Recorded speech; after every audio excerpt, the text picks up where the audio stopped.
every puppy! It's nice to see everyone today. I am really excited because today we are doing some advice. I have put the link in the chat, so if anybody wants some advice, they can absolutely go check out the pinned comment. Hi BubblePuppyVT. Now I'm just assuming that's how I'm gonna be pronouncing it. BubblePuppyVT. Today we're doing some advice and some Reddit stories. So if you need any advice or have any questions you would like to ask, you can submit them via my straw page, which is currently pinned to the chat. So it should be on the top right there, and you'll be able to go there and submit stuff, and I will be refreshing it every once in a while during stream for anybody who have popped in or to submit, etc., etc. I, in the meantime, will be reading Reddit stories and giving my takes and my advice to the people in them, because I think that's fun. I actually have a really good time doing it. It's really fun for me to read these stories and also just generalized posts in advice and sometimes festive Redditor updates. It depends. I have picked out a few for today, and I'm excited to be reading them. So, I have a lot of other stuff that's going to be coming up soon because it is the beginning of the month very, very soon. And also we have the Monday stream on, is it Monday? I think it's Monday. It should be. It's, let me check the calendar. It's either Monday or Tuesday that I'm doing a stream where I'm doing another demo day, where I'm going to be showing off a bunch of different little demos from Steam. And there's a couple that I am really excited about. Last time it was viewer's choice, but this time it's all my choices. I really want to play these new games. One is the Chow Garden style game, and one is the Cooking Mama style game.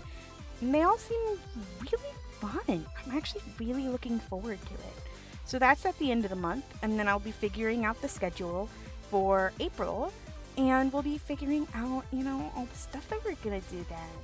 And we're probably going to do more demo days. I want my April schedule to be pretty full because I feel like I kind of want to stream more now. I was doing it twice a week, and now I'm thinking about throwing in some 3 times a week to see how I feel, because there is a lot of games that I want to do sort of continuously. I currently play the Sucker for Love series, and I also play Minecraft, but I feel like I'm not playing Minecraft enough. So I want to throw in some more Minecraft streams, and I want to collab with my friends, and I also want to do a bunch of other stuff. So I realized that just doing it 2 times a week might not be enough, but also it takes a lot of energy. So I'll be seeing where I schedule that in April. So look forward to actually seeing me more, which will be nice, which will be fun, and I'm looking forward to it. So, let's get started. I'm booting up all of the new stuff. Let me take us on over to the office. Oh, hello. Oh, I don't need the whiteboard. Hold on. There we go. Hi, welcome to my office, where I will be discussing some interesting stuff going on. Let's see. I'm gonna make sure. I want to put something in my friendship square, but I don't want my Tamagotchis today. Let's see. What's a JPEG? What's a cute? What if I put a GIF? Is there a funny GIF I could put somewhere? Because that would be really funny to have just a GIF playing in the background.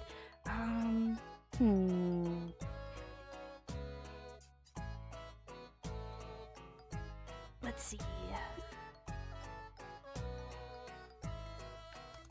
Dog dancing GIF.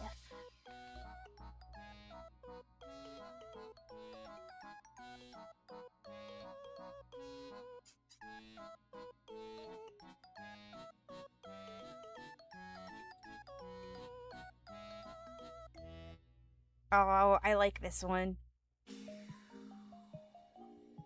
Why'd they make it so small, though?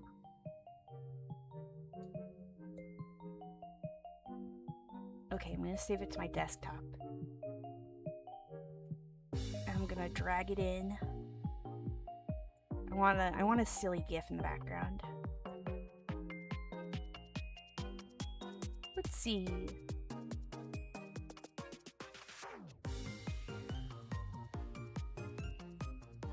Oh god, it's so small.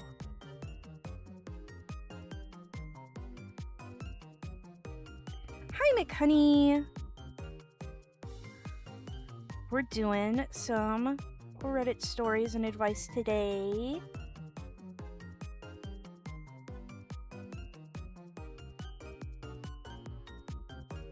I think this is fitting for the background. Just gonna add that for no reason. Add some visual interest with a dancing dog gif. I want a gif of me dancing like that. I think it's so funny. Anyway, I'm looking forward to reading people's questions and advice and doing Reddit stories. There's some shorter ones, there are some longer ones, and we're gonna be reading them all today. I should dance like that. I'm doing the like head shake, but it's not really doing a whole lot here. I'm so glad you get to hang out a little bit today. I know normally you're working and lurking, but I'm happy to hear that you're sticking around a little bit. I was talking about how I want to schedule a collab, and so maybe next month, maybe for April, when I'm making my schedule, we can add a collab. That'd be fun, wouldn't it? I think that'd be fun. Yeah, like I said, working and lurking. That's you. Alright, let me bring up the first Reddit story I've got. Okay. Here is the first one. Am I the jerk for wanting to report a teacher who keeps canceling recess? Now... This is kind of a recent one. It's from March 11th, 2026, and I just based on the title, I am completely on this person. Recess is so important for kids. It's important for kids. It's just generally like a very important thing for like growth and things like that. I think that it's important for kids to be able to have recess because they need to go outside, they need to get exercise, they need to have some free time, you know? Like, I think reporting them for constantly canceling recess, good idea, personally. This person says, so to start off, my son, he is 8 years old and in 2nd grade, is an exceptional student and child overall. He's very polite and smart and dedicated to his education. He's in chess club and robotics and does sports also. He's a little anxious and can be shy, just to give you an idea of my son. Now here's the dilemma. He has math class before recess. The students in said math class have been misbehaving and not paying attention during class. Because of this, their teacher has been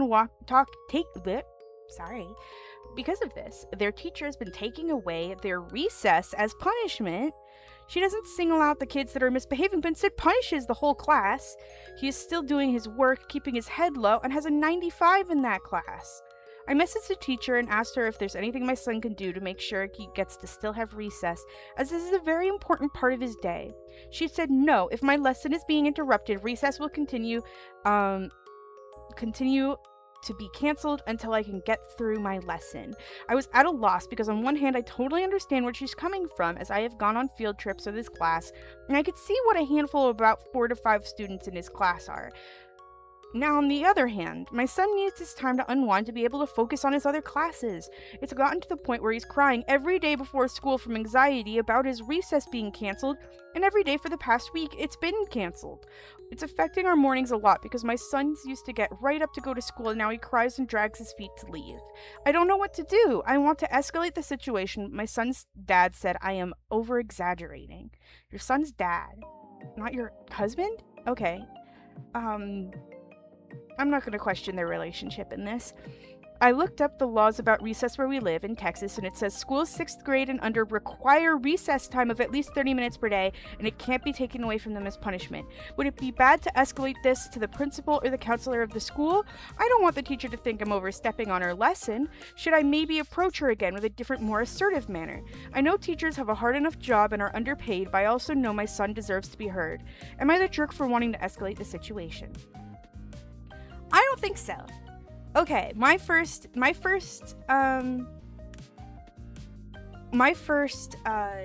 thought is, okay, yes, I believe some people shouldn't be teachers, and also, you know, things like that, but I think I understand this teacher's point of view, but they're doing this the wrong way. I can understand how frustrating it is when people don't listen to you, especially when little kids, you're trying to teach them, and there's probably 30 of them, and there's a lot going on. I get that. I understand that, but you, especially since it's apparently not legal, you can't take away the recess. What you should do is you should hang back the kids that are causing problems and make them have extra math time, because it's very clear that they're like, if they're being interruptive, if you give them more work, they'll stop being interruptive. But you can't punish the whole class, honestly. It's just not about it, you know? Like, also, collective punishment is against the Geneva Convention, as students often like to tell teachers. But I think that you should bring this up to the teacher again. You don't need to escalate it much higher. You could just be like, hey, it is against the rules for you to hold the entire class away from recess as punishment. It is against the rules. You cannot do that. And if you really wanted to teach these kids something, you gotta hang back the kids that are causing problems, because then I think that having the entire class there for the entirety of recess, it's just giving those kids also more of a platform for their antics, which isn't good. If the rest of their class, hello, Puana. If the rest of their class goes to recess without them, and then you get to focus on them and have them sit down and be in their classroom, I think that's good enough. I don't think that it needs to be much more than that. I think it's important for, yes, these students to sort of learn and understand that this is a problem. But I think that at the end of the day, the more you single them out, the more they're likely to... Whoa, a 20 stream streak? That's insane. Why, thank you. That's wild. Good job, Piranha. Oh my god. You really earned the 3 months of subs that I gave you the last time. Anyway, yeah, I think that your punishment will work better if you're able to focus on the students who are being rowdy. I think that if you let the children go who are getting good grades, who are getting their homework done, the rest of the schoolwork done, then the kids who are being rowdy won't want to, because you are singling them out and they won't be able to do recess. And I think that's my advice personally for the teacher. And I also think, yeah, it's just cruel and unnecessary. They'll learn that doing what they're supposed to doesn't matter. That's so true, McConey. That's so true. And I definitely think that you should email the teacher again and be like, hey, this is what I want to tell you. This is what you're doing is wrong. And I don't want to escalate this any further if I don't need to. But if you need to, just hold back those kids, because I don't want my kid being punished for something they haven't done. And I think that that's important. I think that emailing the teacher and being like, if this doesn't change, I will escalate. This is your last chance. This is your last chance, gun emoji. This is your last chance. I will never understand group punishment in school. Like, oh yeah, okay, now the kids that were doing well in your class don't like you. Good job. Yeah, for real. For real. These kids are working hard. And I think that, like, punishing all of them doesn't make any sense. Okay, that's my opinion. That's my opinion. That's what the teacher should do. That's what the parent should say. You know? Be like, I'm going to escalate if you don't comply because this is against the rules. Now let's see what happens. Some of the OP's comments. Someone says, maybe let the principal know that this teacher needs more support, that 4 or 5 students are ruining the class for everyone else, and this is interfering with your child's education. I agree that frequent group punishment is problematic, though. OP says, thank you, and yes, I agree. I remember when I was in elementary school, kids were sent to the principal's office if they were a constant distraction. I'm not sure why that's not being provided as a solution. Someone else says, sure, escalate it, but don't go after the teacher. She's trying to teach in an untenable situation. Go in and demand that the disruptive students are removed. OP says, absolutely. This is what concerns me. I want to make sure she doesn't get in trouble, as I don't think she's a bad teacher. I just want this resolved. Someone else says, not the jerk. Collective punishment is lazy as well as unfair. Not only are most of the class losing their break when they've done nothing wrong, but there's naught they can do? There's not?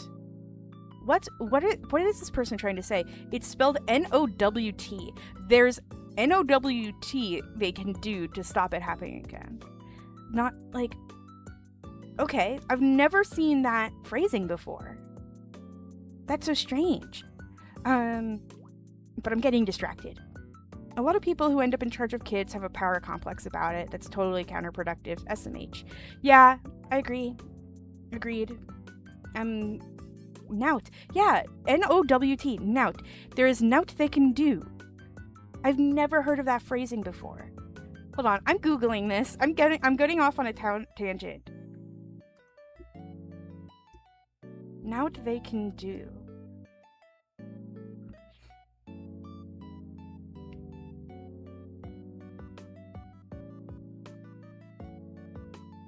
I think it's it might be a Scottish thing.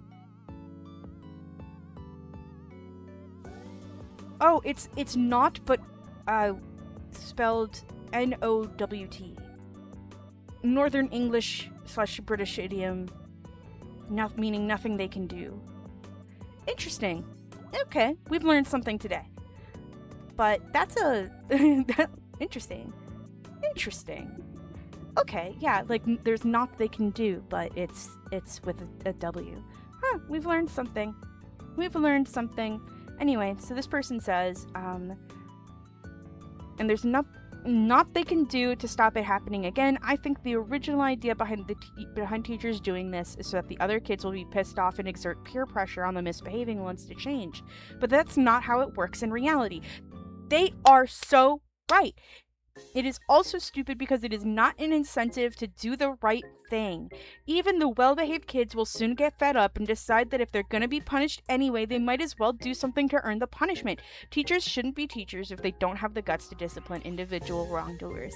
That last part's a little bit too much, but specifically saying that hey, like, these kids have not done anything wrong and they're just going to start getting mad at the teacher. They're not getting mad at the other students, especially if they do find the other students funny. Is the thing is that, like, the people who are making a racket in class often want to be the center of attention. You are giving them the center of attention by holding their audience captive.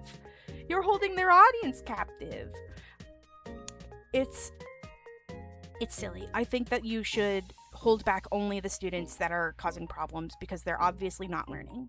You know, they're obviously not taking this lesson into accountability. So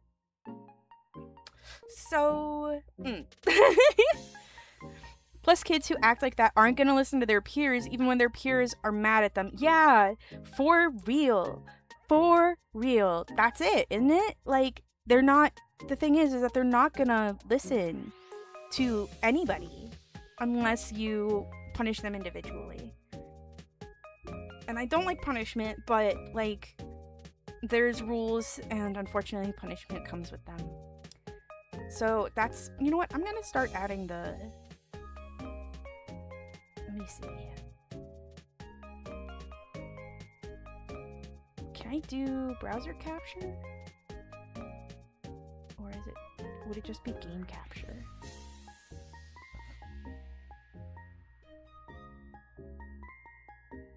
Huh, it doesn't count. Okay, never mind then. I was going to try and put those things on the screen, but it's slightly hard to do so. Unrelated to this, but my god, it's so warm out today. Straight from winter to summer. Hi, Spirit! Yeah, absolutely. It is so nice out today. Oh my gosh, that's why I have the window open. I have left the window open because I'm like, the birds are singing, it's nice out, I am getting some air into this room. I do not care if a car honks or if a fire engine goes by. It is nice time. I am going to savor it. You know? Like, I'm not bothering. Wow, 17 times! Thank you, Spirit. I'm thinking about adding a little pop-up that comes up with the daily walkies, just because I think that would be really cute. It's 78.6 degrees in your room. It's probably around 65 for me. I do live on like a sort of shady area, so it's not so bad, but oh my gosh, yeah, it's so unbelievably warm out. Now, where was I? We were talking about this person's comment. OP says, that's what my son said she told them. She asked the good students to pressure the bad ones to behave. I'm like, ma'am, you can't get them. If you can't get them to behave, my shy son is absolutely not going to be able to pressure them. Telling them to do peer pressure is bad. That is bad, straight up, I think. That is not so good. Also, don't forget that if you guys want to submit questions and advice, there is a pinned link in the chat. Okay, so top comment is, not the jerk, you voiced your concerns to the teacher first, and they have been dismissed. It's time to go up the chain of command with your concerns. Okay, so there's an update 2 days later. I don't personally think that it should be escalated again.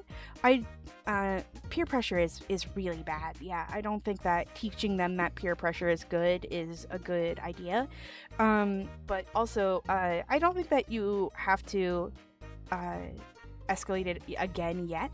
I think that sending them like a, hey, I found out that what you're doing is literally against the rules and I can take it up with your higher ups. So I would do what I'm saying, you know what I mean? Like, keep it between you and the teacher for as long as possible.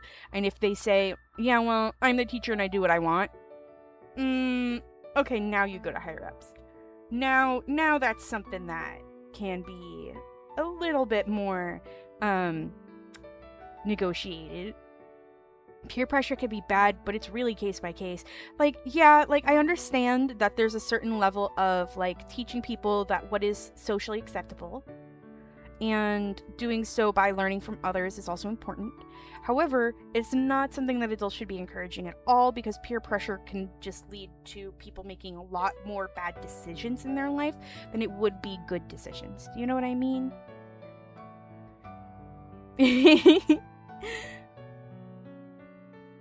Okay, so let's see. Update.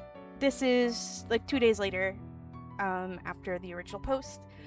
Hey guys, I didn't expect this to blow up. They always say this. They always say, oh, I didn't expect this to get so much traction. Every time I read one of these. So it says, I didn't expect this to blow up. Thank you guys for the comments and help. I talked to the vice principal today. I will provide an update later today as I am at work, but thank you again for everyone who helped me with this. Update 2. Hey guys, once again, thanks to everyone who helped me make this decision. I can't believe this post blew up the way it did. Yeah, they always say that. It's like, yeah, the people love voicing their opinions on the internet. I don't know what you expected. Anyways, So I ended up deciding I wanted to talk to the principal or vice principal face to face to explain what was going on. Our school is a very small school in a very big district, so we are really grateful that our school usually feels like a community with the parents, students, and teachers being close. I have nothing against this teacher, and while I appreciate everyone's enthusiasm, I didn't want to get her fired or get her in severe trouble. I truly don't think she meant harm and is just trying to do her best with the resources she has. Okay, back to the vice principal. I went to her office and she actually caught me off guard and congratulated me because my son actually took a one-on-one test with her and he did really good on it. She complimented how polite and sweet he is and just overall what a great student he is. I told her thank you so much and that's actually why I was there. I told her how my son, who is a great student and is very enthusiastic to go to school, has been having a lot of anxiety around going because he's being withheld from recess along with the whole class. I then told her once again I do not want to get the teacher in trouble. However, I do find this unacceptable as my son is an absolutely amazing student. She nodded and agreed, and then I told her apart from him being a great student, I know for a fact that the law in our state states they must have recess, and recess cannot be used as a punishment. She looked a bit confused and said, well, I think it's fine if it happens maybe once or twice, but I definitely don't think her doing it so much is okay. I said, well, actually, in our district's handbook, it also states the same thing as the law in our state, and the handbook specifies the age range must have recess, and once again cannot be used as a punishment even for kids who are acting out. That is such a good law. I'm sorry, but like I'm not someone who is someone who normally is like, yay, the law, but like that is knowing that is a law somewhere makes me happy, and it should be adopted everywhere. And like, these are small children. Like, even up to 6th grade.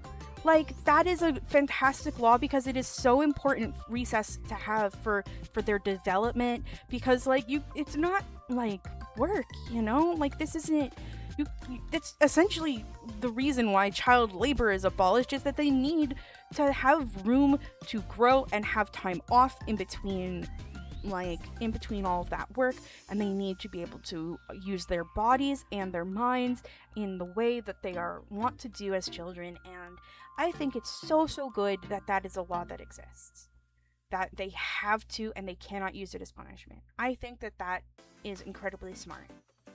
I think that's really good. Okay, now back to what they were saying. When I said this, she seemed a little more upset, more reserved, and not as happy as when we first started this conversation. I continued anyways and told her that I really need this resolved immediately, as my son cannot continue having this anxiety.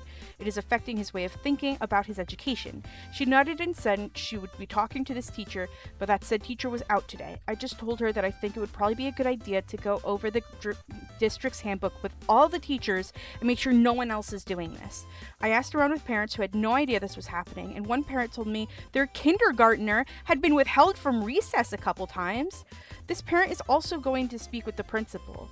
Anyways, vice principal agreed, even though I couldn't read her expression. I'm not sure if she was upset that she low-key got called out on the handbook and the law of our state. Anyways, that was yesterday. Today and yesterday, my son and his whole class had recess. Party emoji. I love when they included an emoji. And so that is, the fact that a kindergartner got held back by a teacher is insane. That is a kindergartner. He's going poopy in his diaper. Like, you can't expect him to behave. He's a child. He's a wee baby. Why would you do that to a kindergartner? That feels so evil. Oh God. Anyway, I will continue monitoring this situation. My son was so happy yesterday and today. He is educated on the handbook and the law now, so he said he will be calling it out if the teacher tried to withhold them again. I told him that's fine, but regardless if she tries it again, I'll be standing up for him, alongside other parents who are now aware of the situation. For those who called me a bad parent because I was even questioning whether I should escalate, God bless you. You don't know me, and I know for a fact I'm raising a wonderful little man, even though I have social anxiety myself. It felt great to stand stand up for him, and I've never been in this situation because, once again, our school is tight-knit and small. We all have always got along well, hence me not wanting to get this teacher in trouble. I know how much work she puts in and how much stress the district and our state puts on these teachers due to STAAR testing.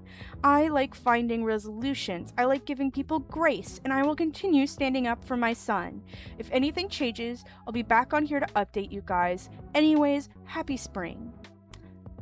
You know what? Bless her, bless her. She's your kindergarten teacher used to hit you? Piranha! Oh my god.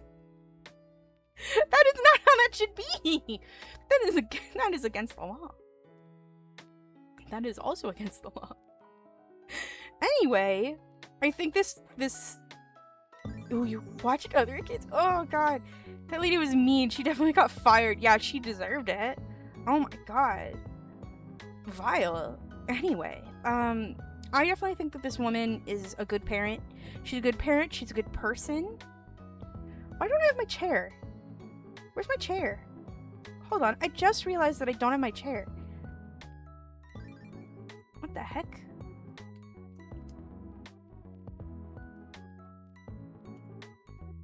I'm gonna be bringing up my chair. But anyway, I definitely think that this teacher is a incredibly nice and kind person, and that they are raising a very good child, that they have a lot of good stuff under their belt there.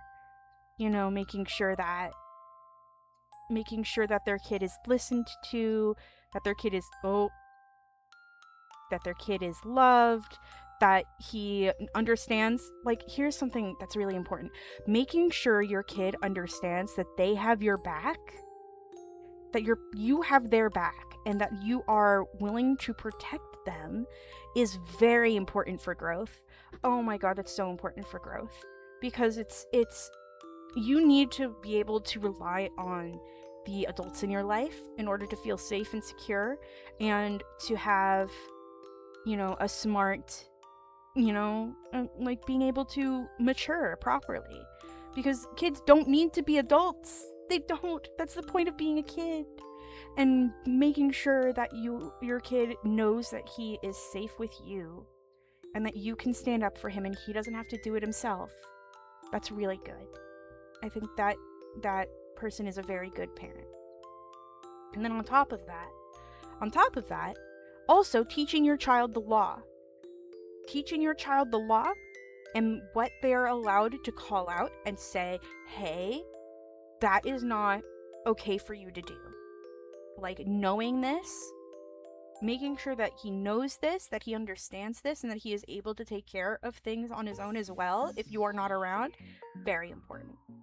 You've got to teach kids early kind of what is acceptable behavior from an adult, because otherwise they will not know when what is happening is bad. And this is also very important when you are talking to, this is why it's important to have adults in your life that are very responsible, because if you only have relationships with your parents, for example, and your parents are not responsible or good adults, that causes an issue where you won't understand what is right and wrong as behavior as an adult. So, for example, internet safety. Internet safety is very important. I don't think that kids should not be friends with adults. I think if there is a responsible adult in your life that is your friend, that is very good and important. Making sure you have variety in your age group, in your friend group, is important because it teaches you this person is responsible, this person, and also it'll also teach you, you know, which adults to avoid. If you are a responsible friend to a child, to someone who is underage, that is important because it teaches them what is irresponsible from other adults. You need to be the safe space, you know? If you are, say, running a Discord community for a topic, and there's a kid in there, you gotta make sure that you are being responsible as the adult, you know? And make sure that things are like appropriate, and be like, hey, this isn't appropriate. Has anybody like else talked to you like this? Because that's not okay. That's something that's important. So being able to teach your kid very similarly, like, hey, these are the rules adults should abide by when engaging with children. Why it teaches them to call out bad behavior in adults, and that's so important, especially because kids love to point out when adults are wrong. Oh my god, do they love it. So I think it's good to teach kids, you know, sort of stuff like that. I think that's good. I think that's important. It's about maturity. It's about, you know, being the responsible person to educate the youths. And even if you're not someone who like hangs out with kids, just if you were like around a kid enough, like say you have a niece or a nephew, you could be like, hey, you know, like make sure that, you know, this is good, this is bad, you know. Being a responsible adult. Thank you for the little Headpat emote, Coachy. It's nice to see you. It's nice to see everybody. It's really nice seeing everybody around. We are on the... I'm gonna check my straw page and see if there is any updates on questions.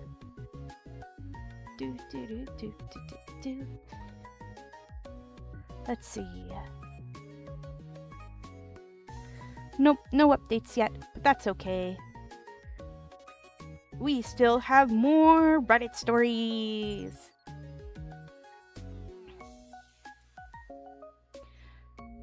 That was one that I wanted to talk about because I think that it's important to discuss children's rights in school. I am a big proponent of children's rights. Did you know that there's actually child unions?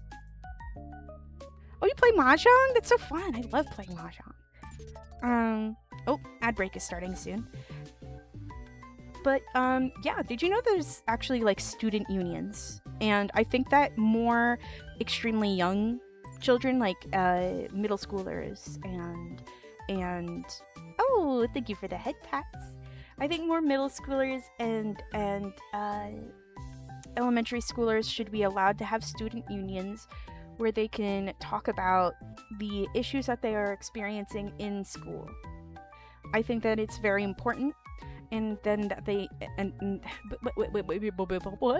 but I think that making sure that every student has a voice is important. It was nice seeing you, though. It was nice seeing you, McHoney. Thanks for sticking around. I hope you have a good day. I hope work isn't too bad. Have fun.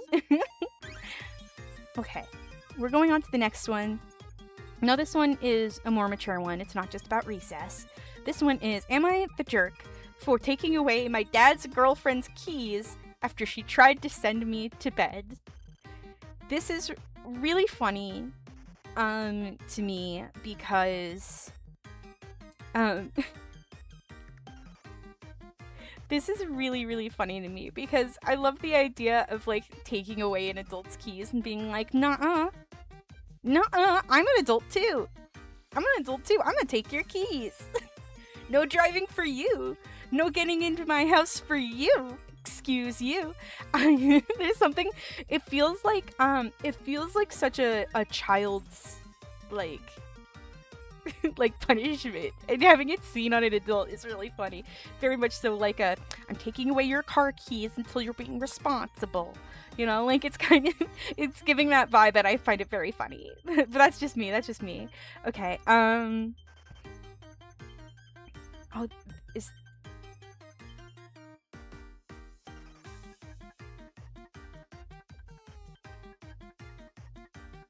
Okay.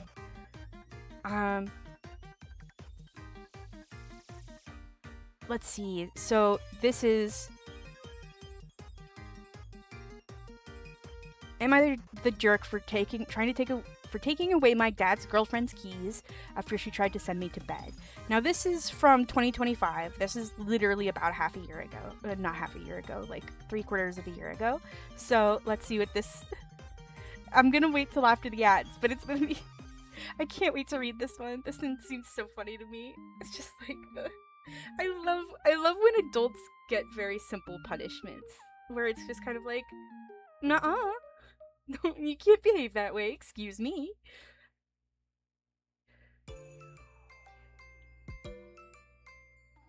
I'm actually gonna drink some water, because I'm gonna be doing so much reading, and it's currently ad time. So, it's not so bad.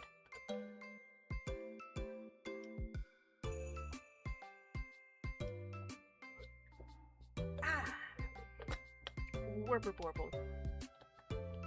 Oh, the ad break is finishing. Perfect timing because I was just drinking water. Okay, let's get into it. Whoa.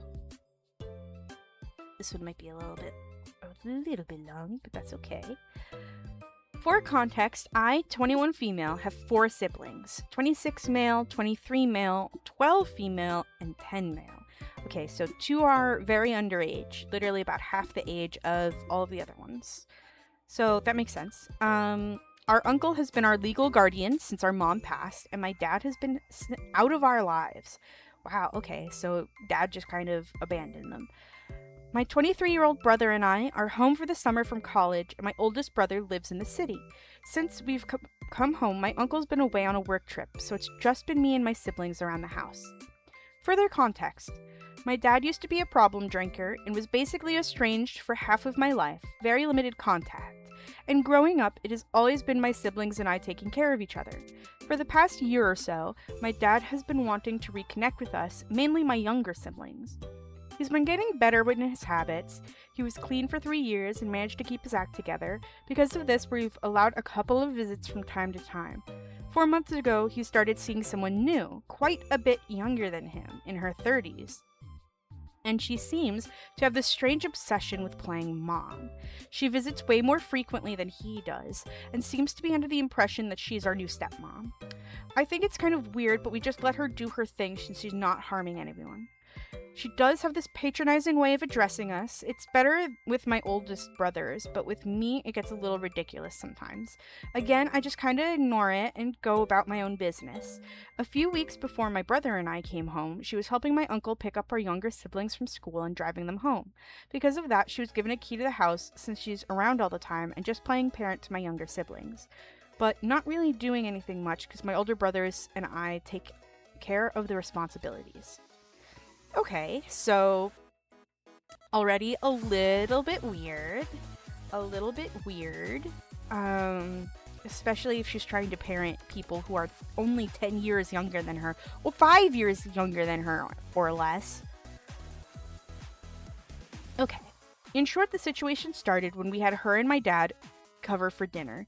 My brothers cooked a great meal, and it was all going good until my dad ended up making a very insensitive and inappropriate joke during dinner, and she corroborated that joke by making a really ugly insinuation about our late mother. Not gonna get into that. We saw them out, and that was that. We put the kids to bed and kind of talked about what happened and informed our uncle about the situation. We were all unsure of what to do. Okay, fair enough. I mean, you're all acting like adults. That's very good. That you're acting like adults in this situation. Yikes. Big yikes. She doesn't know your late mother, and your father abandoned you. So how can she have anything to say about that? Evil kind of behavior, frankly. And the next afternoon, both my brothers were busy with work, and I picked up the kids from school and got home to my dad's girlfriend in our kitchen. This is the first time she's let herself in when nobody was home, and it caught me kind of off guard. She had basically come to apologize on my dad's behalf. She said that he felt so ashamed that he couldn't bear coming here. I sent the kids to their rooms and explained the situation to her. I also communicated to her that I found her comment to be extremely inappropriate and in poor taste. She started laughing it off, but I was clear with her that we wouldn't tolerate anything like that again. And then she said something like, "Oh, it's so cute that you're trying to be their mom/their adult." I kind of just blinked at her. The remainder of that conversation, she had the same attitude, just not taking me seriously and treating me patronizingly. Naturally, I got fed up and got started on dinner. I don't know where she went for the next while. I think she went to the kids' rooms to help them with homework, but she stuck around for the rest of the night. Out of the kindness of my heart, I cooked extra food for her, even though she didn't ask for permission to stay, and lo and behold, she stayed for dinner. Later on that night, she was fawning over the kids again, and around 10, in her stepmom manner, she was like, "Okay, my dears, it's time for bed." The younger siblings were in the living room watching TV, and they're usually pretty disciplined on going to bed themselves. At this, they looked over at me, gave me this look like, "What is this lady doing?" And I just shrugged, and they went off to their rooms because it was close to their usual bedtime anyway. Now wait for this. I'm in the kitchen cleaning up. Dad's girlfriend is on her phone at the island. She looks up at me and says, "You too, hun."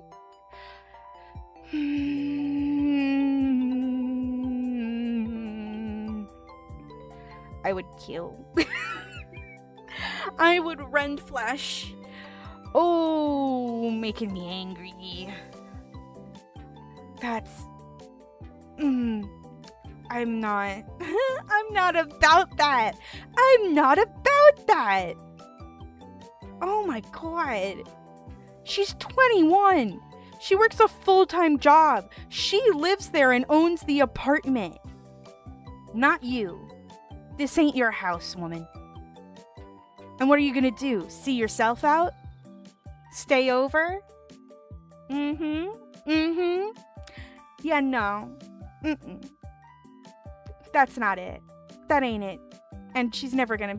If this was me, she'd never step foot in my house again. No. Okay. It crosses my mind that she could have been joking, but I devise after a moment that this was not a joke, and she was in fact sending me to bed. So naturally I say, "What?" And she says, "It's getting late. Time for bed." And kind of tuts at me. To remind you guys, I'm 21 years old. I go to college, and I'm working almost full-time in the summer. I've been taking care of my family since I was 12. This woman has been dating my estranged father for nearly half a year, so I give her the benefit of the doubt that she clearly has some mental issues and is a little crazy. I tell her I think it's time that she went home. She's insistent that I go on to bed, still acting like she's my mom. This gets me a little ticked off. I explain to her that I feel disrespected being talked to like that and that I'm an adult. And as an extension of our previous conversation, I need her to take me seriously because I don't joke around about my family or my siblings, and she is on thin ice. She continues to laugh me off and goes on this super patronizing tone, again she uses the phrase, "It's so cute when teenagers try to act like adults," throws in some stuff about me having a hissy fit and being rebellious, and at this point I'm so fed up by everything I simply say, "You have 5 minutes to get your things and leave this house." In response, she scoffs and gets up and walks off to the bathroom, and on the way I hear her say something along the lines of, "No wonder Anatoly, Dad, says you're a frigid little press." Oh my god, kill her! She's not even allowed to pee in my bathroom. She's not allowed to pee in my bathroom. She is getting out of the house immediately. I would be taking the key, taking her purse, and throwing it out the front door, being like, "Get out. Go to the nearest McDonald's if you need to pee in my toilet." No way. No way, no how. Excuse me? Ugh. Mean people. Mean people. I don't even need to bring up my debut slides to show you that is on my do not like list. She's so entitled. I can't believe her. Okay, when she's in the bathroom, I go over to her handbag and her keys on the couch. She has a gigantic key ring and a ton of keys, so knowing she won't notice, I remove her house key from the ring. Then I go back to my room. I hear her leave maybe 20 minutes later. The next day, I get a bunch of texts from her panicking about the key. I told her I took it. She said some stuff, called me a brat, saying she was going to tell my uncle and brothers and that I was being childish. I told her I was at work, and if she wanted to talk, she could call me at 4. Otherwise, she could go bother my brothers about it, but they were at work too, so good luck with that. She went off again with the stop pretending to be an adult thing, and said that my younger siblings were like her kids and she needed to take care of them, and this was unsafe. The last text I sent her was, "This is the last I'll say this. You've been disrespectful of me and my brothers since we met and dismissed my attempts to communicate with you. I am no longer investing energy into enduring your behavior. I'm going to be honest, there is very little chance you are going to get that key back. This is not helping those chances. Like I said, 4 p.m., you can call. She yapped some more, then blew up my brother's phones and texted my uncle as well. I'm writing this as this is occurring. I told my brothers a bit about what happened when she came over, but they don't know the full story. My uncle is also in the dark about this, but I'll tell them what happened if I need to. Look, I don't doubt that in her heart she truly does care for my younger siblings. I don't think she's a bad person or anything. Plus, my uncle trusted her enough to give her entry to his house. She just really pissed me off. Her whole stepmom act is really facetious to me. I have no problem letting her help out around the house if she was respectful and communicated that that's what she wanted anyways. Am I the jerk? This woman, she would be going to the hospital for a rabies shot because I'm biting her. Yeah, no, like, your stuff would be outside, woman. Your stuff would be outside. You'd get back from the bathroom and you'd be like, what happened to my purse? And I'd be like, it's waiting for you outside. You're not staying here. Get out. Forcefully walk her to the door. Get off my property. And stay away from my siblings. Crazy style entitlement. You are so right, Piranha. Crazy style entitlement to thinking that you are entitled to parenting an adult woman. These are 3 adult children. Do you know what I mean? Like, you're lucky you even have a relationship with them. Oh my god, they probably don't even like their dad much, you know? Like, to think that you're entitled to that just because you're dating their father for 6 months, too. 6 months, that's it. That ain't parenting time. She hasn't even been around for the full 6 months. I don't think. Like, insane. My GIF is synced up to the music really nicely right now. I gotta say, that's really funny.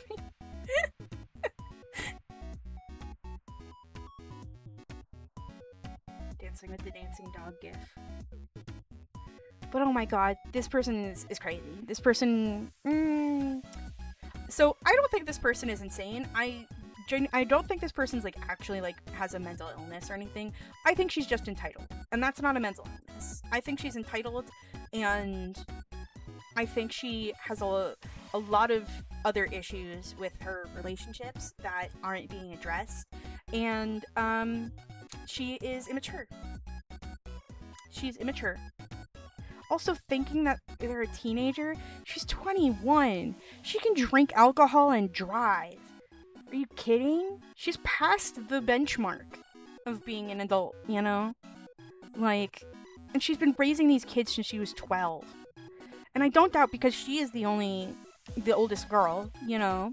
I don't doubt she was helping raise those kids most of the time. Like, I don't doubt that there is some small level of it being mostly her responsibility. So talking down to her like that, insane behavior. Not good. Now let's see what the comments have to say. Not the jerk. I agree that was not the first time she was in the house when no one was home. You need to talk to your brothers and uncle. It would be a good idea to change the locks. This woman doesn't sound stable. Your uncle should probably have her and your sperm donor blocked from being able to pick the younger kids up from school. Commenter 2, am I the only one confused as to why she seems under the delusion/impression that you're a teenager? You don't owe her anything, but you should hold a family meeting to confront and figure out what your dad is telling her and set the record straight. OP says, see, I wish this were a whole misunderstanding, but she knows my age. We've talked about these parts of my life in light conversation, and she knows I'm coming home from college with my brother. And even then, I'm working my ass off, driving the kids to school, picking them up, packing them lunch, going to work, driving them to sports, making dinners. Even if I was 17, that earns some respect to my name and a rite of passage to being an adult, I feel like. 100%.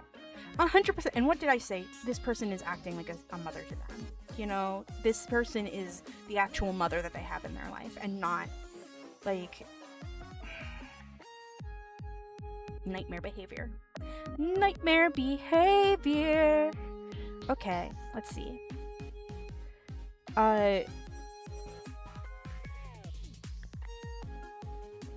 Commenter 3 says, not the asshole in the slightest. If it comes down to conflict with her, you'll likely end up estranged from your dad again. That is if he takes the woman's side. That kind of behavior is completely unacceptable for a grown woman coming into the life of a family that has clearly survived and thrived without her presence. For peace of mind, I would discuss it with the people who need to know and set the clearest boundaries possible. Yeah, also these people are in college. That means that they successfully got into college while raising 2 children. That's insane. These people are so good at this. Do you know what I mean? Like, they are literally thriving. Okay. Update added to the post by OP. I had put this in the comments, but for those who didn't see, after Dad's girlfriend's freak out, my uncle called me and said, "What's this she's saying about you stole her keys and kicked her out?" And he was already laughing as he said this because he knows and trusts me and knows I'm a level-headed person. And I told him, yeah, she tried to put me in bed and called me a priss. And that cracked him up hard. When I told my brothers too, they were like, wow, I'm surprised you didn't knock her out. They both knew she could be a little weird, but they had never had she been like that. I think it's because it was the first time she and I were alone. She is not coming back to the house, not picking up the kids again, only sees the kids when they hang out with Dad and the oldest brother is around. My uncle has full custody of kids. They are safe. There is more nutty stuff going on with her though. We'll have another update prepared soon. It's going to be very interesting. Oh, I think we're learning about this woman. I think this is going to be a little spicy. And not in the lewd way, in the ooh, she's in trouble way. Okay, so this is a further update, right? Let's see. This person says, this update is actually bonkers. On one hand, I am so tired of this, and on the other, I'm happy to at least give you guys a good story. Warning, this is long. If you don't like how long it is, you may skip it. You don't have to read it. The next person who comes to the comments to complain that it's too long, or I need to learn concision, or I shouldn't have passed elementary school, I swear to God I will find you. People are so mean on Reddit. People are always so mean. Okay, so, first of all, to all those who are concerned about the mental stability of my dad's girlfriend and the safety of her family, do not worry. The children are safe and sound. As I said, I've informed the adults of the family about everything. The kids always have one of us around, and yes, my uncle has full legal custody of them. My dad is, in the nicest way possible, a spineless, pathetic shit. Even if his girlfriend wanted to use him to do something, she wouldn't be able to. My uncle has a stable career, is renowned in his field, loved in the neighborhood, so there's no possible legal battle that could be put up. Furthermore, we are keeping an eye on her. She only sees the kids when my dad sees them. Since the beginning of summer, she hasn't picked them up, and that was always going to be temporary, and no, she won't be picking them up again. We took you guys' advice and called the school. The kids are out for summer already, but they know for next semester. We do have cameras around the house. We confirmed that the incident was the first time she was at the house alone. Okay, that's good. You know, best to be safe. This isn't meant to relieve... Sorry, motorcycles. People are enjoying the warm weather, so, you know, can't fault them. This isn't meant to relieve myself of any responsibility, but I really didn't see that incident coming. She was on good terms with my uncle, friends with my oldest brother, she loved the kids, and the kids loved her. Besides the occasional weirdness toward me and brother number 2, it seemed fine. I see lots of, why did she have the key in the first place? Again, she was a trusted adult in my uncle's eyes. She was his brother's girlfriend, and he thought he knew her well. She volunteered to help pick the kids up after school on days my uncle got a little busy, so he gave her a key to the house so she could get the kids home safely. A lot of you expressed frustration for how I handled the situation, saying I should have been more proactive or been meaner to her. All fair. I'm sure some of you would have done much better than me. I'm simply a low-energy person who's not very reactionary. That's all I can say. But those disappointed that I didn't respond with violence don't seem to understand that you can't risk that with kids in the house. That's not something I want them to see, and God forbid if it escalates, it could put them in danger. As it turns out, you guys were right. She was mistaken about my age. Not that it excuses her behavior. She thought I was 18. My uncle cleared it up with her. Yes, I did get an apology for what happened. No, I really can't give a shit. She apologized by saying she was so sorry about what she said and sensed disrespect from my end, which made her defensive, and I was just like, okay, and left it at that. She apologized to the rest of the family as well about her joke at dinner. And about the comment my dad supposedly made, I have it on good authority that she just fabricated it. You guys don't have to believe me, but I know my father to the bone, and he isn't like that. Other than that, thank you for all the ceaseless support. I'm reading all of your comments, even if I'm not responding, and I appreciate all of your thoughts and advice. For the ease of the rest of this, my dad's girlfriend will be called Sorrel, and my older brothers are Henry, the eldest, and Teddy, the second eldest. Alright, get some goddamn popcorn, here we go. Oh my god, okay. Uh-oh. Uh-oh. Uh-oh. Uh-oh. Uh-oh.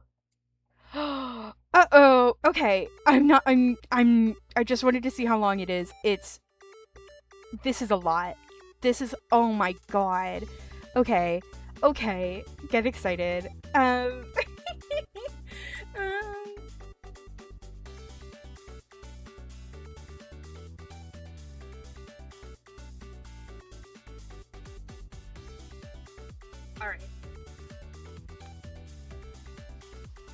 Let's get started.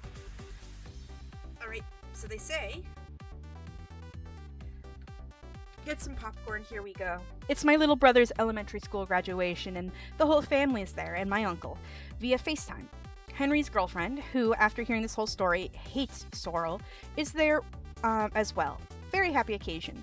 Dad is banned. Boo-hoo. After photos are taken, we all go to the park. Little brother loves watching the ducks and digging for snails. And I notice Henry is very distracted by his phone, and I ask him what's up. Turns out he was sending photos of the graduation to our dad, which is fine, but now he's asking to come say hi to us at the park since he's nearby. We decide, okay, it's a special day, we're all in a good mood, kids want to see their dad too, so dad shows up with Sorrel. Immediately, as soon as they get out of the car and greets the kids, Sorrel looks at me and makes a snarky joke. Oh, hi everyone. Hey, oh, and there's Mom. I'm Mom. Ha ha. For the sake of the happy children, I just exchange glances with my brothers and say nothing.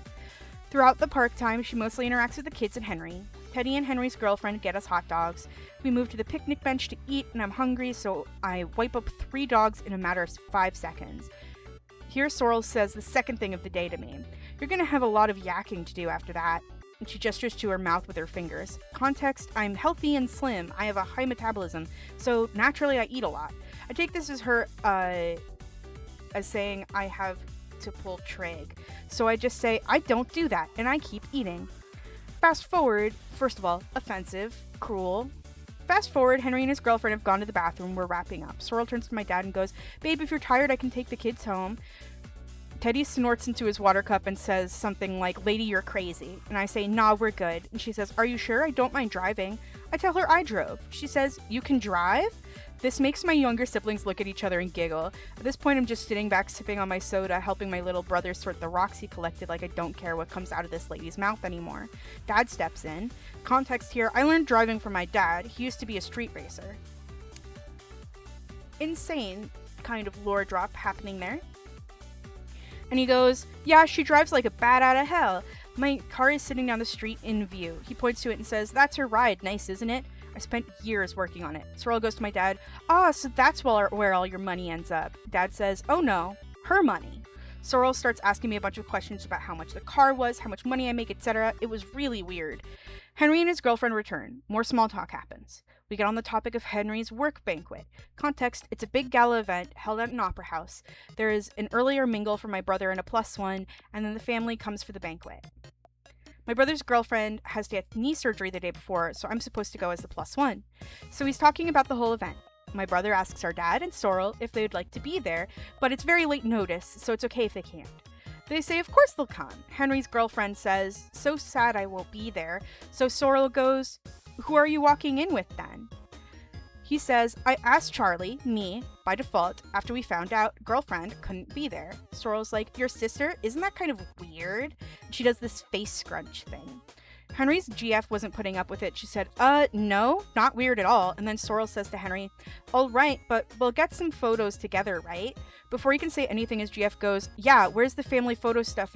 There's the family photo stuff at the end. I don't know if they have it for extended family, though. And then turns and walks off to throw away the trash. That kind of wraps us up the park day. Okay, so she's actively being hostile and trying to insert herself. Okay, yeah. Okay, about as expected. About as expected. She has not learned her lesson. She does not care. 2 nights later, Henry is back at his apartment with his girlfriend. I'm home with my other siblings. We get a FaceTime call from him. I pick up. He says, get Teddy right now. Uh-oh. I get my brother. Henry is apparently bewildered about something. I can hear his girlfriend in the background. He tells me he's sending me screenshots. I say, okay. Teddy and I read them. The screenshots were Henry's text conversation with Sorrel. He only had Sorrel's contact in case of emergency, when she was picking up the kids from school last month.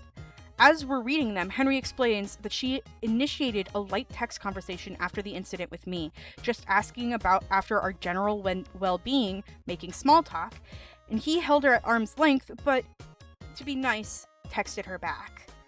Oh man, you should never have texted her back. Yeah, Can I find,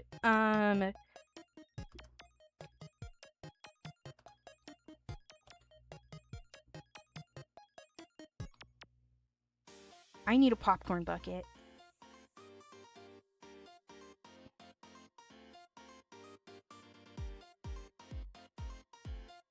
I need a popcorn bucket image.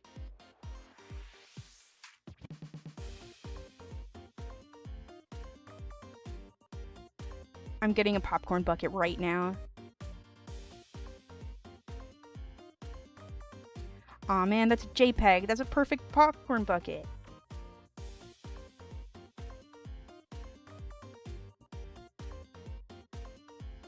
Okay, I got a popcorn bucket. I got a popcorn bucket, guys. This is gonna be perfect. Okay. I'm grabbing popcorn. Image. Popcorn. Yeah, I got some popcorn.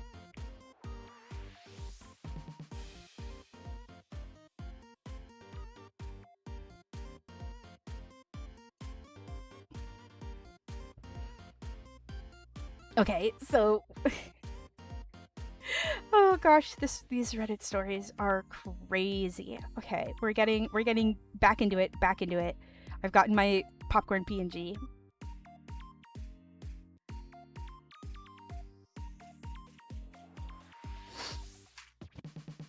All right, we're back in it. So he was trying to be nice, and so he texted her back. The text he sent me started off with Sorrel asking about the gala again and what she should wear. Henry politely texts back that he has already communicated this with Dad, so she can just ask him. After a few more texts, she goes back to the topic of his +1 for the carpet event. She says that it would be so good for her networking, blah blah. She works in a similar sector as my brother. That he should make sure to get photos of them together. And was he sure he wanted to go with me as his +1? And she said the brother-sister thing might be kind of weird, like people might mistake that we're dating. He responded curtly that it's very normal and he's taking me. And then she starts asking about where he takes his lunch. Context, it was mentioned at the park that my brother sometimes misses lunch because he sleeps in and doesn't have time to pack it in the morning, especially on the days where he has to drive the kids to school. She then offers to bring him lunch at his work. His last text reads, "Wouldn't want my baby boy to go hungry. Crying cat emoji." This is the oldest son, right? He is 10 years younger than her. He is not a baby boy. And he is certainly not your baby boy. Oh my god. This woman. Not learning. My jaw is on the floor. Teddy is cackling. I can hear Henry's girlfriend in the background going, that bitch! None of us have any idea if she meant baby boy in her weird stepmother way, or if it was like a sexual innuendo, because God knows with this woman at this point. We come to the decision that these screenshots are going straight to my dad. We consider maybe it was just a weird millennial thing, the way she texts, and we're thinking we will have to have a conversation with her about her behavior, me and my brothers, because as of right now, we're reckoning with the fact this lady might be, may be impregnated by our brick-headed father and be the future mother of our next sibling, which would be a fucking nightmare. The same night, Henry tries to talk to our dad about our concerns, but Sorrel gets brushed off. Gala day. Oh my god. Okay, gala day. We go to the mixer with Henry, and Teddy arrives later with the kids in tow. At the banquet, she's doing her weird mom thing again, telling the kids to go make their plates, lecturing them about vegetables, etc. I have to keep an eye on them because my little sister is allergic to almost everything on the planet, and my little brother is autistic and has sensory issues. That will cause him to throw up when he tries to eat something that he forgets he doesn't like. I packed meds and sandwiches for the kids in lieu of these issues mentioned above. Little bro had stacked his plate upon Sorrel's instruction, but when he got back to the table, the food on the plate was touching, so he couldn't eat it anymore. Sorrel starts tutting and tells him to eat, but by God, you could hold a gun to his head and that kid would not touch his plate. Parents of kids with autism, you know what I'm talking about. I have autism and I know what you're talking about. I would I would have immediately started, like, my paws would be on this woman, you know? My paws would be on this woman by now. You don't know anything about these freaking kids. Anyway, he says he lost his appetite, and he asks me if I have any food, and I silently give him the sandwiches I packed because I knew this would happen. Sorrel tells me to stop babying him. Looks to Dad for support. Dad puts his hands up. He knows he can't step in about shit. Little sis comes back and next with a Greek salad on her plate. Henry and I automatically start picking the olives out. Stone fruit allergy. And Sorrel starts again with the babying comment. These kids are going to grow up to be picky eaters if you baby them like that. Henry explains she's allergic. Sorrel suggests we can fix it with exposure therapy. That's not... I am trying so hard not to wrap both my paws around my microphone stand and throttle it myself. I am not even joking. I am not even joking. This... Allergies are the one thing that you cannot really do anything about, especially food ones. That's like telling a person with peanut butter, oh, well, if you microdose peanut butter for the rest of your life, you'll get used to it. Are you kidding? She's trying to kill these children. I'm going to take a deep breath and I'm going to continue reading. This is fine. Deep breath in. Deep breath out. We're fine. Okay. I tell her that she will vomit if she eats olives. I then suggest that she go take some photos with Henry because I'm starting to grow irritated with her presence at the table. When Sorrel returns, I'm giving my little sis her mealtime meds. I've been administering my little sibling's medication since I was 16. Sorrel slides into the seat next to us and puts her hand out and saying in a hushed voice, "What are you doing? What are you doing? She can't take that with food." I gather she is mistaken it for my sister's HT meds, which she has seen us give her 2 hours before dinner usually because it can't be mixed up with food. But I'm giving her diabetes mealtime meds. Funnily enough, it's my little sister that speaks up first. She's quick as a whip and says, "No, I need to take it now. It's metformin. If I don't have it, I'll poop myself." This makes us laugh. Sorrel goes, Oh, I thought it was her Synthroid. Teddy says, "Nope, I gave that to her in the car." Sorrel goes, "Oh, you could have told me that." Teddy says, "Why would I?" And then says, "Mésaret," which means, come on now. After the dinner and speeches are over, we get in line for family photos. First of all, love that the kids are also standing up for themselves. They know that that this woman is not anything to them anymore. This is insane. This is a nightmare. Okay, I'm so glad this is not my family. I'm so glad that this is like 20,000 degrees of separation from me, because I would not be handling this well. After the dinner and speeches are over, we get in line for family photos. While we're in line, my little sister starts to feel sick from the soda she drank, and I take her to the bathroom. She ends up vomiting, but feels better immediately afterwards. Some of it ends up on my dress, so I have her go get water and go back to the family while I clean up in the bathroom. As I'm cleaning up, Teddy starts texting me. Apparently they had reached the head of the line and were waiting for me, but Sorrel kept insisting they go ahead and get photos taken. Clearly, everyone found this incredulous, and Henry had them step out of line. Sorrel and Dad ended up going ahead to take their photos and rejoins the family. When I get back to them, Teddy was holding onto my scarf and he puts it back around my neck. When Sorrel reaches over and tugs part of the scarf down to cover more of my chest, I guess, and she is like, that's better and more family friendly, and winks at me. I readjust it and say, please don't presume to touch me ever again. Yes, put down that boundary. You are not allowed to touch me. I didn't mean it in a rude way. I said it very calmly. I literally just meant what I said, but this offends her greatly. She grabs Henry and says, oh my god, did you hear her? But my dad pulls her away a little and he's whispering her to calm down and whatnot. We get to the carpet for the photo. Sorrel starts ushering and arranging us, like dad over here, okay, brother here, little ones in front. She puts her and my dad in the center, like they're the parents, with their hands on the shoulders of the kids in front, and my older brothers on either side. She puts me off to the side, obviously. I don't care anymore. I just want to get out of there and go home. After a few photos, Henry kindly suggests we take some of just him and his siblings, and he pulls me to the center, and we're rearranging. He whispers to me, good job putting up with this, we're almost done. A few more photos, and Sorrel says, how about just me and the boys? And then she has me and my little sister step off, and then she giggles, wait, carry me, and proceeds to jump onto my dad and Henry, and has them lift her in front of them. We do a last full family one to finish it off, for which she arranges me behind her, so she's pretty much completely blocking me from the camera. Again, I'm tired and exasperated, so I could not care less. This woman needs to get out of their lives right now. As the banquet wraps up, we head on outside, getting ready to leave. Henry takes the kids for a bathroom trip before the drive. We're making small talk. At some point, the topic of dessert comes up, and I make a comment about the creme brulee they had, and I pronounce it in French, because it's a French word, and I'm French. And Sorrel interrupts and goes, creme brulee, in a really exaggerated mockery of how I said it, and she laughs like it's funny. Unfortunately, that was my last straw, and I said, Anatoly, take your girlfriend and get in the car right now, because I'm about to kick this woman in the head. She scoffs and looks at me like I'm acting out and says, sweetie, that's no way to talk to me or your dad. I tell her that her glue on eyelash is falling off, and it is, and I start walking to my car. I'm pretty sure I hear her calling me a bitch as I walk away.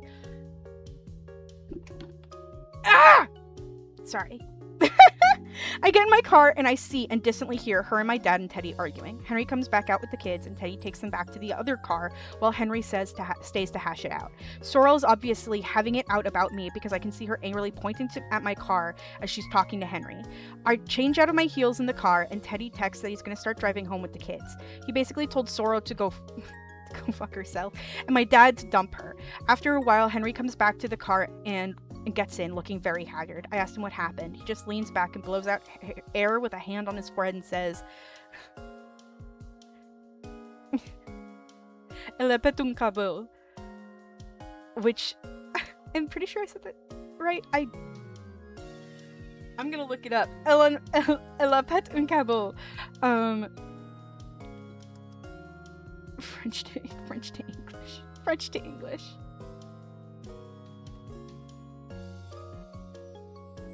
Let's see what Google says this is pronounced like. I want to see if I got it right.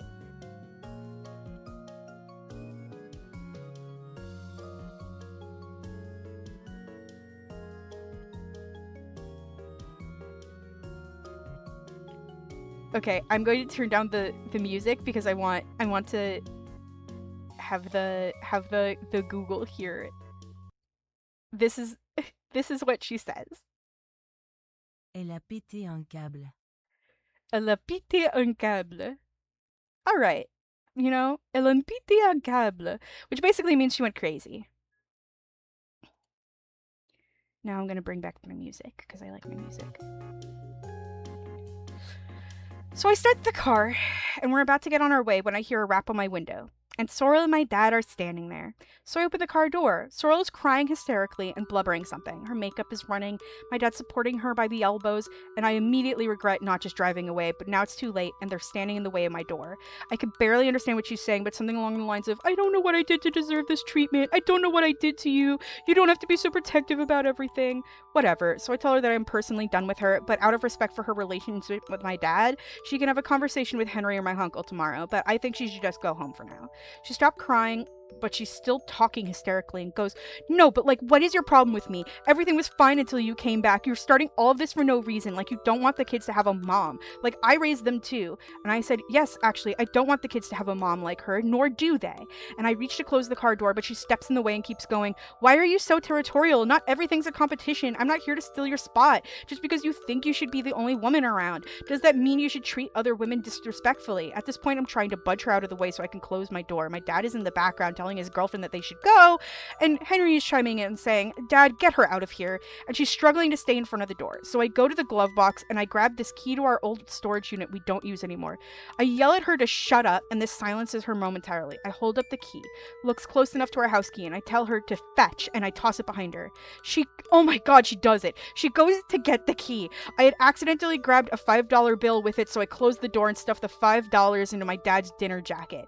I don't remember what I said because I was so mad about something like, go buy yourself a better side piece, and I ran the gas out of there. So we've just gotten home. She blew up Henry's phone on the drive back and kept trying to call him. I sincerely hope this is the end of the story and I won't have to give another update.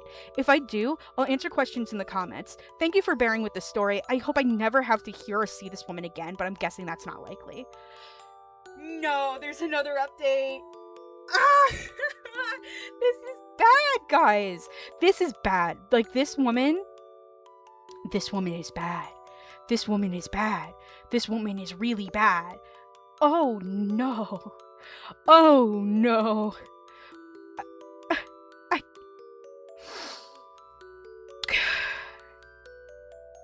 can't. That's it, man. I can't. Okay. Update number 2. So it's been about a month since my last update. Sorrel is pregnant. No. No. They're trapped with her. No. This is awful. Sorrel is pregnant. We found out from a family friend who still followed her on social media and saw that she had posted ultrasound photos. This is obviously hard to process for all of us, and we're trying to make a joint decision on how to proceed. So I would appreciate everyone's empathy in regards to our actions and choices. What are we doing now?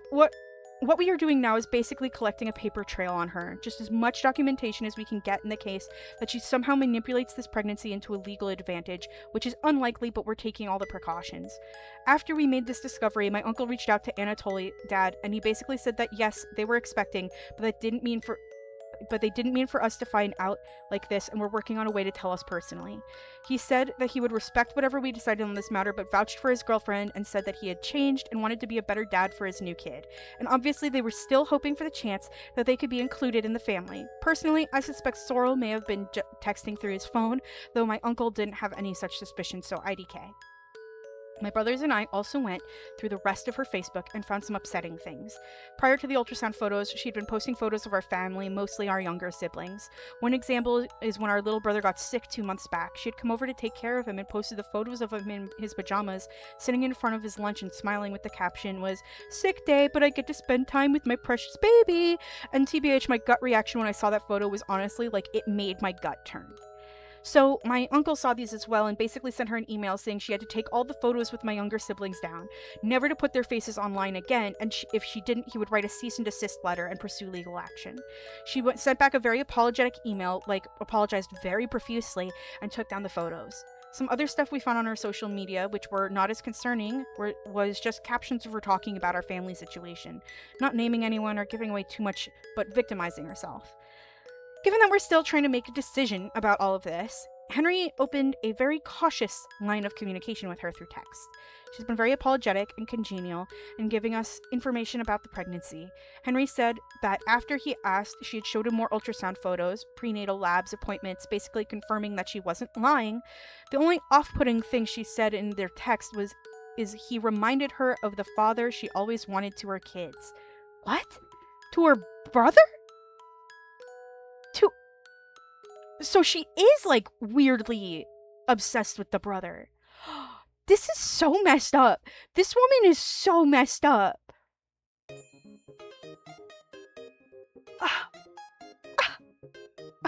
I'm speechless. This woman's a nightmare.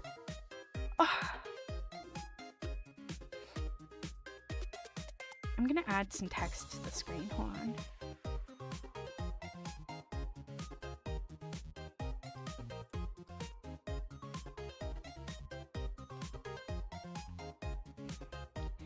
But this is a nightmare. This is a nightmare. This is horrible. Like, this is, like, truly horrible.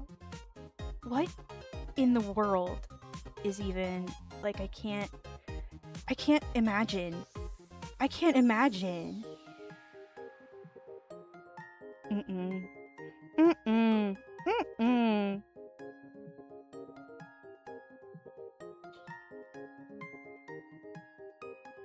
Putting this here. We're reading Reddit stories. But this is... I'm speechless. I'm speechless about this woman. This is such a nightmare. Like, I can't. Like, it's...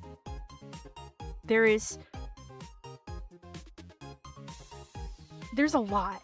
There's a lot here to unpack about this woman. Like, she's got issues, you know? Like, this is bad. I feel so bad for this family. Like, their dad was already, like, a piece of work, you know? But this is something else. This is something else. I can't imagine having to deal with this woman. Okay. So then about a week ago, Sorrel texts Henry asking him to come to her next ultrasound appointment. Ooh! Henry automatically was going to say no, but he showed us first, and I told him say yes and see what she says. This I have kept more to myself, but I am still suspicious that this pregnancy might be a sham. I just feel like there's something more going on, whether or not it is entirely fake. But it is not something I'm going to push really hard with my family because we're all troubled and overwhelmed to different degrees, and I just don't want to add to it. Henry replied yes, and then some days later, she said her OB was out of town and she had to push things back. And she only likes seeing this specific OB. I have made a large mental note of this. Ooh, I don't trust. You know I'm being entirely biased by the way that the OP is writing this, but I don't trust this woman as far as I can throw her, even though I can throw her very far. Yesterday, and this is what prompted me to make the update, and I am still working through some emotions related to this.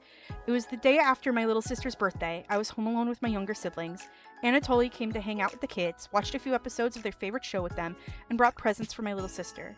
There was one specific present that he said was from Sorrel, which I took, and I opened it in the kitchen later in the afternoon.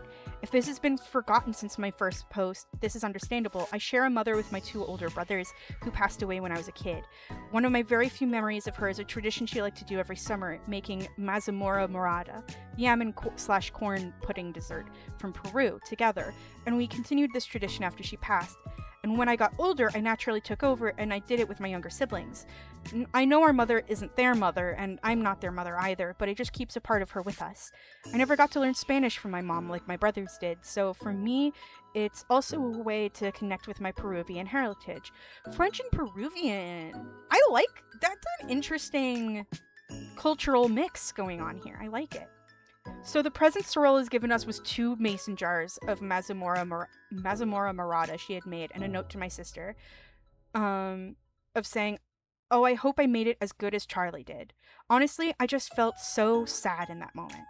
I don't know if it's dramatic to say, but I felt like this was a very precious thing I had with my siblings that's been tarnished, like touched by this ugly gesture.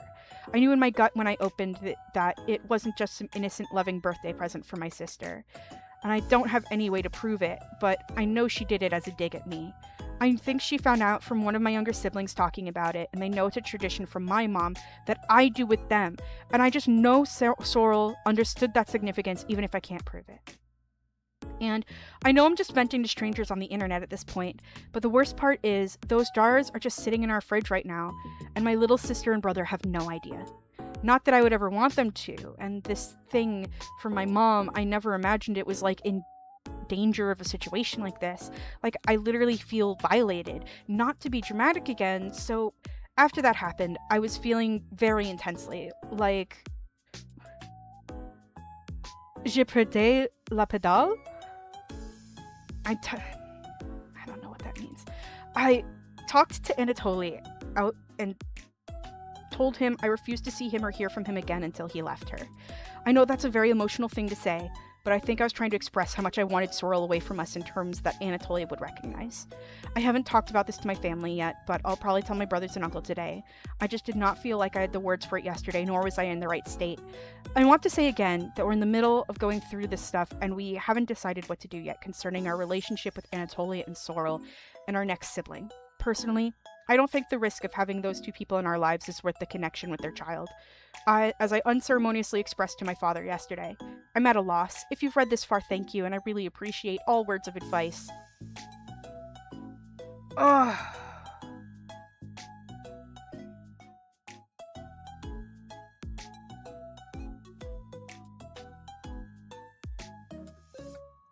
I hate this. I hate this. I hate this. Oh, she's like so... And what's worse is that she's like gotten into their heads. And it's just not... This ain't healthy. This ain't right. This is wrong on so many levels. I can't even begin. What a bad time for all. Anyway, here we go with the rest. Comments. Reverse image search the ultrasound/natal images. It's really not hard to find that sort of image online. OP. I had already done this, I didn't find anything, but I still have my suspicions for the following reasons. I've worked as an EMS and in healthcare. My boyfriend is pre-med and applying for his MD. Between the two of us, we have a very good understanding of how these things work. In this stage of pregnancy, it's ill-advised to be missing or rescheduling ultrasounds because they're time-sensitive. It's one thing to have a special OB doctor, which is expensive and rare. If they're unavailable, you go to another provider, very simple. So this is very strange. Just glancing over her labs, I noticed some things that were off, specifically the gestational age and the EDD, some of the formatting, and it was also missing CBC, but she could have cropped that part out. They're small details, but it adds to my suspicion. She says she's gone weekly for checkups, which isn't crazy, but going that often definitely isn't needed and is unusual. They weren't trying for a pregnancy. As Anatoly described to my uncle, it was a happy accident. She tagged a lot of people in her posts of the ultrasounds, including a family friend that reported this to us. I almost think she did it on purpose and planned for us to find out that way. Commenter 2. What's going to happen when you go back to school? This is a question I've been grappling with lately. My uncle will be back in the house and my oldest brother will be around more, and my brother Teddy has graduated, so he's back home for the time being. I don't feel great about leaving while this is going on, but I trust them, and I know I'll be kept in the loop about everything. We'll see how the situation proceeds. Worst case, I take academic leave and graduate a semester late. Ugh. This is wild. Someone says, well, if this is a real story, March/April marks 9 months since the last update, so maybe we'll find out? Ugh. This is... Someone comments, weird millennial thing. Why the hell are we catching strays? This is wild. Anyway, there's no more updates, but I just hope that that woman gets out of their life.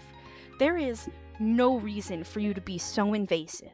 This is a nightmare to deal with, especially because she's insulting their mother. She's cruel to the only other woman in the scenario. She's got this like weird borderline incestuous thing going on with the brother. There's too much reasonably for me to fully unpack here, but like this is not it. This is not it at all. Oh my goodness. Let's do a slightly lighter one. This one is not very long, I don't believe. This is Best of Redditor Updates. Today, I messed up by asking a girl out on a date. This is originally posted to Off My Chest, and today I fucked up. Post, I'm losing my mind over a girl I can't have. So for a little pre-context, I'm the legal guardian, female, 27, of my younger sister. She is in primary school, so I still need to take her and pick her up from school. Usually, I just stay at the school to wait for her. This was my biggest mistake. I met Danny, 25, my sister's advisor. I know this sounds cliche and corny, but from the moment I saw her, I was immediately smitten. She's pretty, and she gave me gay vibes. So these are lesbians. First, I told myself it was nothing. The gay vibes was just really strong, and given how the school was a Christian school, I was just curious, so I checked her social media. Confirmed! She's gay, but she's in a long-term relationship and had recently broken up. This time I knew it wasn't just curiosity, because I look forward to seeing her every day already. She always smiles at me and greets me whenever she sees me, not just during drop-off and pick-up too, even during breaks, since the waiting area is right next to the cafeteria. She's also super nice to my sister, to the point that she'll bring my sister over to me in the waiting area. I bring my laptop and work while waiting. This has happened a few times, and I apologize profusely every time. I also sent her, an apology and appreciation gift. She sent me a thank you note in return. Anyway, I know she's just doing her job, and me being Delulu. I know I have to stop myself now before I spiral.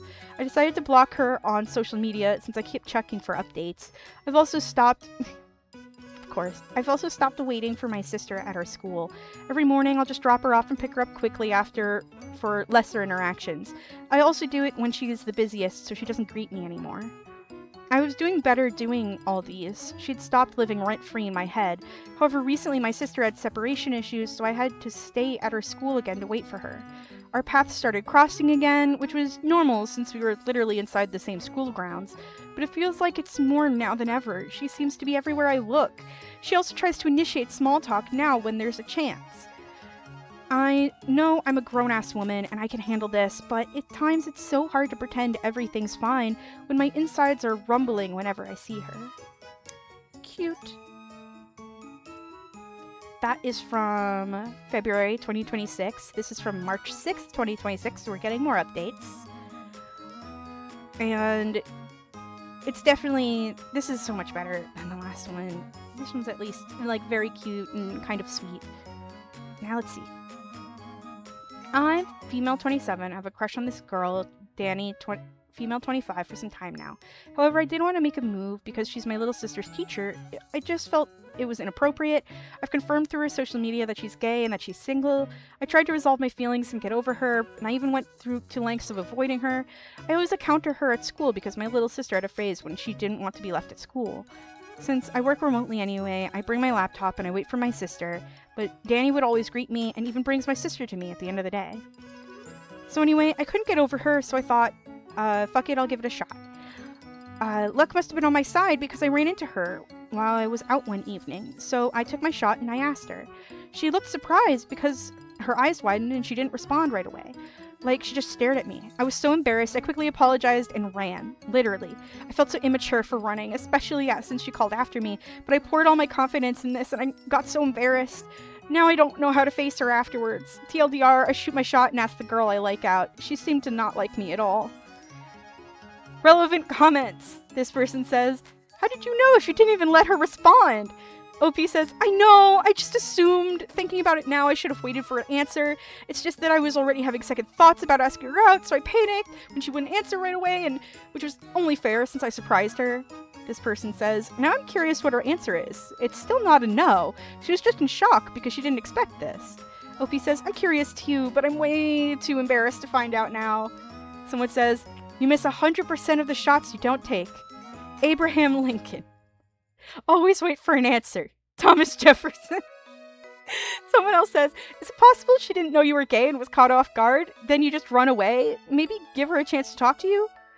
OP says, OMG, you're probably right. I dress and act feminine and my sexuality was never brought up in any of our combos, as there wasn't a reason to.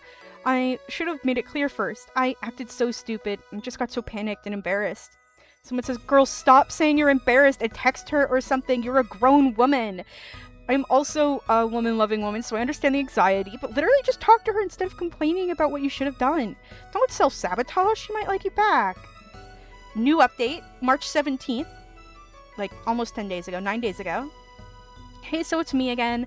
I have an update on the most embarrassing moment of my life. So recently, I asked a girl I like out, right? Stupid me got so embarrassed about it that I ran away before she could answer. I wanted to disappear, but thanks to all your support and encouragement, we finally talked properly. She actually ended up reaching out to me first, but since I had her personal social media account blocked from mine, right, because I was trying to get over her before I asked her out and I forgot about it, she reached out to me through her work account. She was really confused because, one, she didn't know I was into women. I'm bi, but I dress feminine. And two, I put her in an awkward position in public. There wasn't a lot of people who could have overheard us, but it was still awkward, and that was on me, so I apologized for this as well. And three, why couldn't she find my socials through her personal account? Crying, in parentheses, crying emoji. That's so embarrassing to have someone who you like blocked, and then they are looking you up and they can't find you except on another one. It's like you have to admit, I blocked you, I'm so sorry. This poor woman, I can't. Okay, now, anyway, so I officially apologized for all the trouble I did, and she actually laughed, but not in a mean way. I also told her I had a crush on her for a while now and had a sudden burst of confidence that time. She said she was glad I did, otherwise she would have just admired me from afar because she never thought I was gay. She said she liked me for a while now too, and always tried to make our paths cross just to see me, and I was like, oh my god! Ah! That's so cute. Anyway, she asked me again if I can add her on her personal socials, and I did. I also explained that I blocked her there because I was trying to move on from her. She found it cute, and I don't know why, I found it cringy. Anyway, we had our first date last weekend. It was super awkward. Like, we talked about a lot on chats and stuff, and we even call each other at night sometimes, and we talked nonstop. But when we had our first physical date, we barely spoke any words. When we were having coffee, she had a pastry with it, right? So I tried to reach for her hand, and I kid you not, it was right next to her food, so she quickly moved the food away. It was like those memes, and I don't know where... I didn't know there were some people who actually did that. Like, I had my own food. I wouldn't take hers. We were both shocked at what she did, and she immediately apologized. She said she had brothers growing up, and she moved on instinct. I wouldn't know because I only have a sister. I guess it was her turn to be awkward now. Maybe we'll make this into a routine. She laughed about it, though, and we finally held hands. And then it's the two fingers pointing together emojis. Very cute. Anyway, thank you so much for all your support and encouragement. I was ready to be eaten by the ground, but your comments really uplifted me, and a lot of them made me laugh. TLDR, my crush and I finally went on an official date after the awkward and embarrassing encounter I had when I first asked her out. Relevant comments. This actually turned out way better than expected. The awkward first date is completely normal, especially when you've already built everything over text. The hand moment is funny as hell too. That 100% is a reflex thing. Also, the fact she liked you too the whole time. Yeah, you fumbled into a win. Just keep seeing her. It'll get less awkward fast. OP says, hey, thanks. Yeah, so we're planning on going out again soon. I now know to watch out for her food, lol. But yeah, we're so much closer through texts and chats, so we're probably on our way to be closer when we're together physically. So when are you moving in together? OP posted this from the U-Haul place while her crush was signing the rental agreement. Those are two jokes from the comments. Very funny, very cute. Very, very cute. Good for her. Good for her. Good for her. I'm glad that one worked out well for her. It's very cute. Just something, a short and sweet palate cleanser to, kind of fix our mood from the heinous, awful, evil stepmom one. Alright. I'm gonna check, see if there's any questions. Straw page.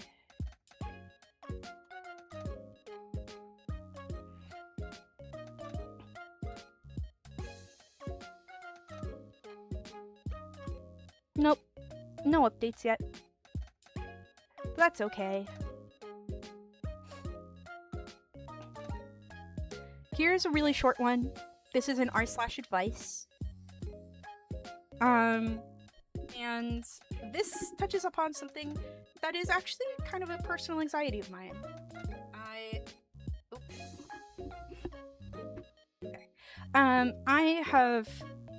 I relate to this person quite a bit. despite being a streamer, but I am a VTuber for a reason, I guess. I want to preface it with that. This is interesting. I was recorded at my retail job by a teen girl.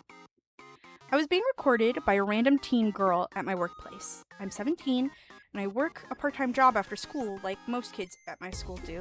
But today, when I was putting away toilet paper, I turned back to my U-boat and I saw a phone camera pointed at my face. This girl I've never seen in my life is maybe 3 to 4 years younger than me. I looked directly at the phone and squinted, realizing what was happening. She was about 10 or more feet away, and I didn't want to cause a scene, so I just kept stalking. I've had bad OCD, and I'm on meds for it, but this is stressing me out so badly. Especially with those AI TikTok videos where they make the AI make the workers do something crazy. I don't know if I should tell my manager about this, but what is he gonna do? Laugh at me? Now, I have a sort of hard and fast rule personally. Do not record people without their consent. This is one of the reasons also why I will never go to TwitchCon, despite being a Twitch streamer. I hate being filmed without my consent.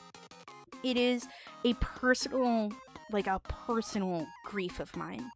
If I see someone walking around with one of them selfie sticks and they're recording stuff, I hide my face. I get out of the shot as fast as possible. I evacuate the premises. I do not like being filmed without my consent. That is something that is so important to me as a rule.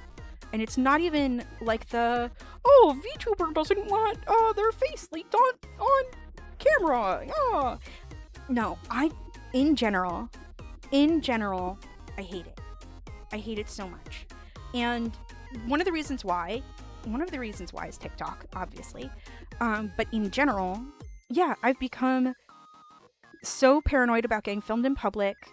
TikTok culture has gotten out of hand. Yeah, absolutely. Exactly. And it's not even just TikTok. It's Instagram. It's everywhere. It's anywhere there's shorts. It's anywhere there's anything like that. Hey, Where am I?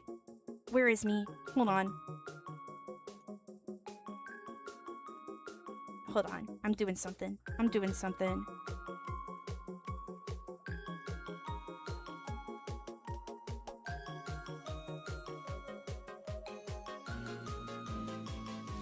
Yeah, okay. I personally hate this. It is my biggest pet peeve.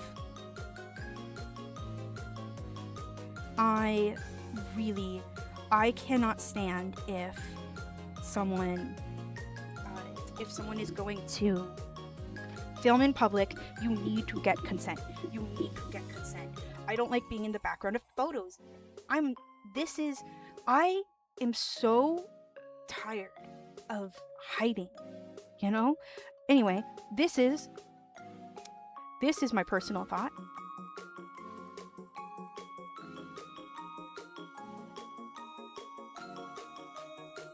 Hey man, don't do that. Do not.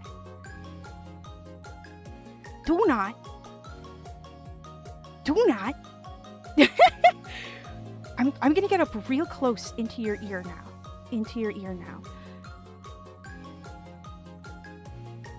Do not film people in public without their consent.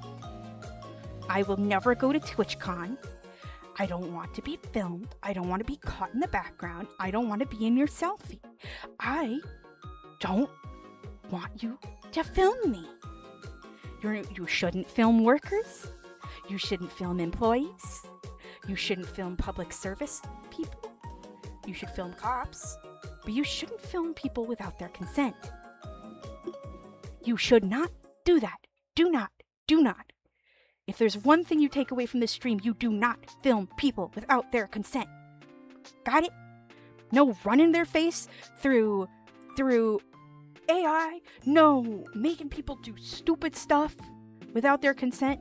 Like, okay, it's a friend, it's a family member. Yeah, it's a silly little joke. That's fine, whatever. You know them. Do not film a stranger. Do not. Got it? Okay. Anyway.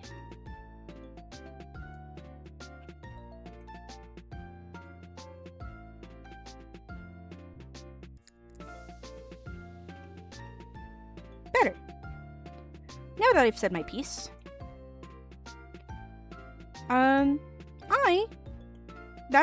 that's my kind of hot take about this. Hey, don't film people without their permission. That's just...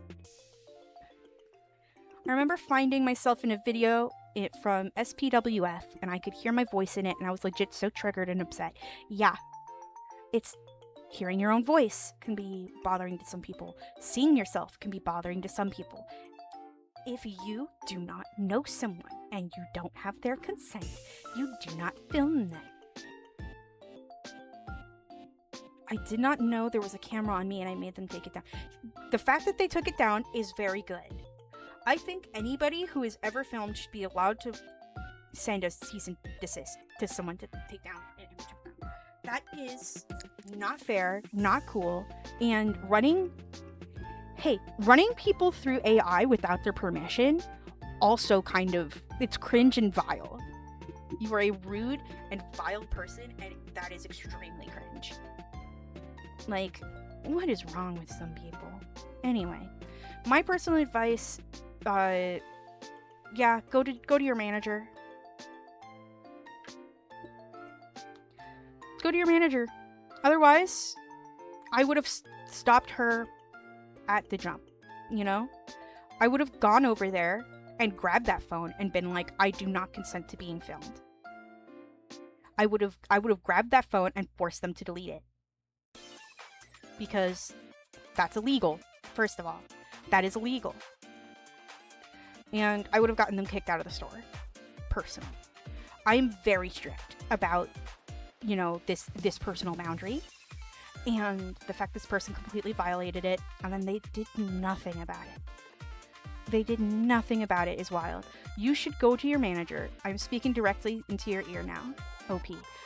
You should go directly to your manager and you need to tell them, hey, a girl of this description and about age filmed me with her phone while I was working. I didn't do anything about it, but if you see any footage, it might be doctored by AI. If you see anything that happens to have me in it, at any point, it might be doctored by AI. You can check the security cameras. I was not doing anything wrong. I was just doing my job. Cover your butt. And if you find that your manager is like, okay, cool, whatever. Yeah, okay, then it's whatever. But also, hate that. Hate it. This is like my personal... This is... Like, the thing is that murder spree, no witnesses, no evidence. For sure. I am not... Hi, Frebshino, by the way. Nice to see you. I personally, I don't want to be filmed by people who are strangers, who I don't know what their intent is. Heck, they could be a stalker, and I would be like, I wouldn't know. Because so many people are just filming at this point. It's insane. The amount of sort of entitlement that a lot of people have now, especially with social media and cameras being everywhere. They're like, oh, well, you're on a camera anyway. You're on security. It's different. Security camera is different. It's not released to the public. It's not put on TikTok. And also, yeah, waiting for a massive EMP to take out all electronics. It's like, I don't mind electronics. It's just... It's irresponsible. A lot of these people are irresponsible with it now, and it's invaded the lives of, like, kids and so many people that it's not the same. It's not the same anymore. The one thing I will say is also, like, I just want to see how the world would change. Oh, yeah. I would love that. I would love to see, like, I feel like we would get back to using things like record players and stuff. But I already use a record player. I love record players. I think they're fun. I like records. But the one thing I will say is, like, do you know how many videos are getting released online of one person doing something kind of cringe or kind of weird that like basically they like you become a lolcow. Like you can just be living your best life, doing something that doesn't hurt anyone, doing something that's fun and enjoyable, but someone films you and you become a lolcow. Do you know what I mean? You become someone everyone makes fun of. And that's one of the reasons why I don't trust a stranger to film me. Not allowed to take out all electronics. I need my Blorbo wife to survive. I feel like if we kind of like stopped putting cameras on phones, I think we would be better as a species. I think that we should have separate digital cameras again. They are not expensive, they are fun to use, and I don't need a phone camera. You know what I mean? Yeah, planes wouldn't work, cars wouldn't work if an EMP happened, so that would be hard, as well as communication. Yeah, like the thing is that like a lot of stuff changed in the last 100 years. Like insanely fast. Like technology went like 0 to 100. Really, really, really went 0 to 100. So I'm entirely unsurprised that like we don't know how to handle it yet. We don't know how to like. Have you considered the way that people drive cars?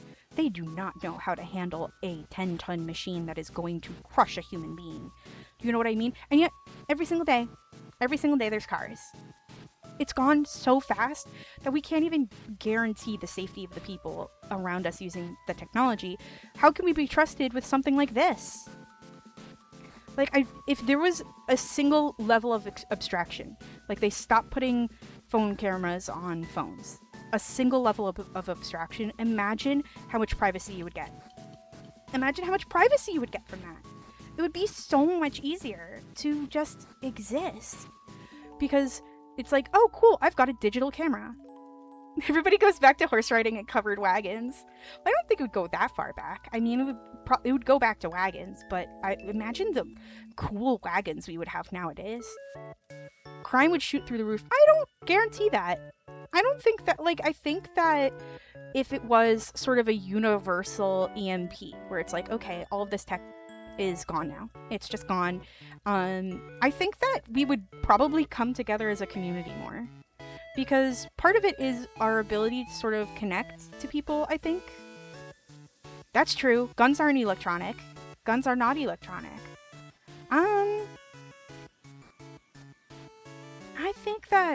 I think it's less that, like, crime would shoot up, but I think that it would be more like people would become desperate, and thus crime happens. Because that's usually the crux of crime, is desperation. So I feel like the Wild West, but with machine guns. Could you imagine a Wild West, but you've got like a Gatling gun? That would be so cool. But honestly, I would go back to the Wild West. I'd go back. I'd be like, yeah, I'm riding a horse to work. Yeah, we're still, I'm still selling stuff at the Dollar Tree, you know? I don't work at the Dollar Tree, but you know what I mean. I ride up to the Dollar Tree with my horse, and I tie it up outside, and I walk in, and I'm using the old cha-ching cash register to sell someone an ice popsicle, and several plastic items. I wonder how, like the thing is that there's a lot of stuff that is run by technology, yes, but there's even more stuff that really isn't. And so long as we got the infrastructure up and running, it wouldn't be so bad. Like, I think that people underestimate the amount of creature comforts existed. Some city slicker messed with me at the Dollar Tree, had to gun him down. Yeah, basically. But let's be real, though. Like, the thing is that the Wild West didn't exist for very long. Like, that's the actual truth. The Wild West didn't exist for very long. It was because we expanded westward so quickly that there was a huge gap. And then technology filled that in really, really fast. Like, the amount of stuff that has been built in the last 100 years, like, you could still go around, and a lot of people are still using buildings from, like, anywhere from the late 1800s to the 1930s. Like, technology was not bad. If it can hold up to today, like, I think that we'd be fine for the most part. It's mostly about manufacturing that I think would be the real problem, rather than, you know, technology. It would mainly go back to, like, 80s-ish tech, I think. Because a lot of the 80s tech wasn't super electronically powered, you know? So you'd have other stuff. Like, we would have records, we'd have records of music, and we would have all sorts of other stuff. It's about finding alternative ways to create things. But I would imagine going back and everybody having to use horses now. That'd be kind of fun. That'd be really fun. I'm someone who's really, really into the idea of homesteading. I don't think I would cut it as a homesteader, but I'm someone who's really into the idea of it. So I'm over here like, actually, this sounds like a great time. Who else wants horses? And I mean, if you go into, like, some cities, a lot of places still use horses in the city too, because they're, like, pretty efficient, and they can go a lot places what's it called? Cars can't. It would be fun, but oddly treacherous. I agree. You gotta think about it, though. Like, we've had cameras before, you know, electricity, so we could easily still take photos. There's still a lot of, like, technology that is underutilized that isn't actually electronic. So imagine being like, oh no, I've been mugged. Wait, I need to take a photo of the mugger. I have to set up my box camera for 20 minutes. Oh, they've already run away.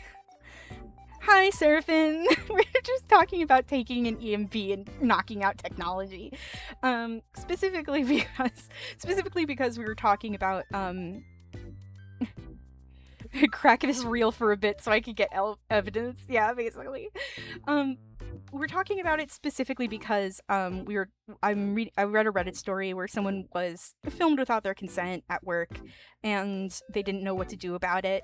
And we were talking about how, like, glad I'm EMP hearted. Yeah, don't want to kill my cyborg friend.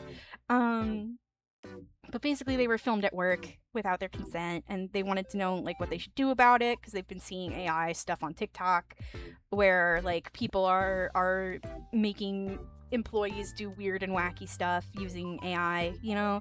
And I'm just like, yeah, like, that's the thing, is that nowadays people are so... Whoa! Sorry, my microphone. There. People are so worried about, like, being put through filters and stuff, and nobody is actually caring about the privacy of other people. It's insane. It's nuts. Good news is that EMPs would fly a lot of electronics, but batteries would be fine, like alkaline, lithium, and so on. Oh, that's not so bad. I mean, if we had enough batteries to last for a while, I think it'd be pretty okay. But also, there's methods of making batteries that don't require electricity, so we could possibly recharge them? Depending. That depends. There's this book that I really want to get. It's a book that's basically the book of how to build everything, or it's basically a book that is supposed to be like, this is how you completely rebuild society from the ground up using all of our technology. Me selling potato batteries in the modern wild world. Yeah. Potato batteries, lemon batteries, things like that. Those, like, everything kind of gives off a low level of radiation, which can be captured and used for power. Yeah, the book called The Book. You see ads for it a lot. I am deeply interested in getting the book. I think that is really cool to use from a world building perspective, where it's like, oh, if this book has all of the technology that we consider very important, like creating penicillin, like creating, yeah, it is really ominous. It's because it markets itself as like the book of everything, essentially. So they just call it The Book. It's The Book. I actually got my eyebrows to wiggle that time. That was fun. The Book. But if it's The Book, then it's, yeah, it's one I'm really interested in, because you can use it so easily for world building if you're making like fantasy worlds and stuff, because you could be like, oh yeah, in my fantasy world they would absolutely have the means to create penicillin. They might have the means to create some sort of way to introduce it to the system, etc., etc. So yeah, allergies are fine, you know, like things like that. Stuff like that is very interesting to me because I love world building. It's one of the reasons why I like tabletop RPGs and various other RPGs. Big into the world building. What's the next story? Hold on. I've got another Reddit story.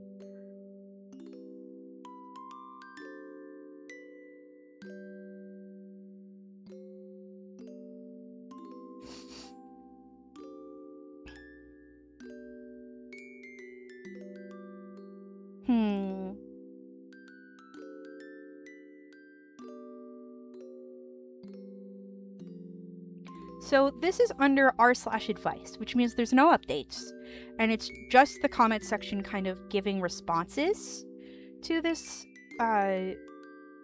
person. It's interesting.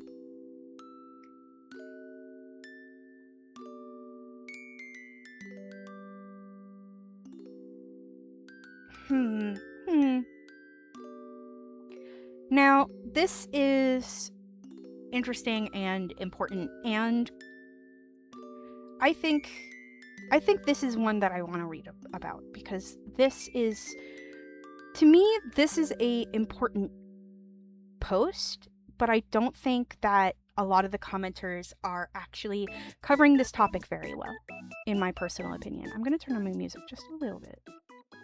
There. Okay. So here's the post, right? r/advice.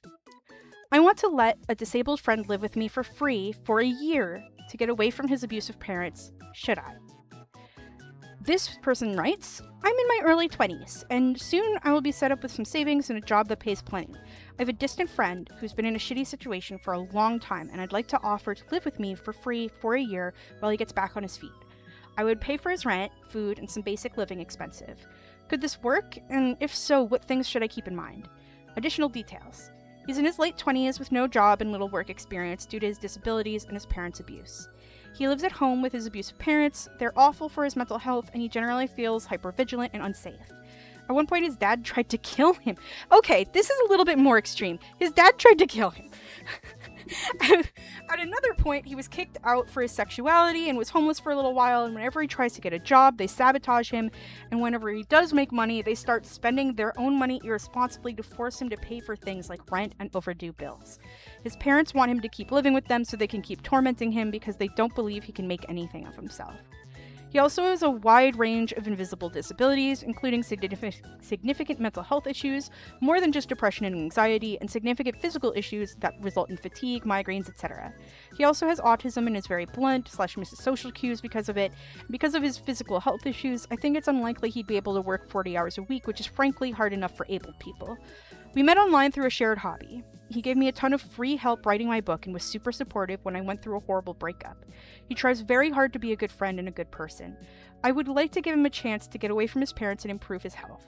My hope is that he could get government assistance for his disabilities and maybe a part-time job that isn't too strenuous on him.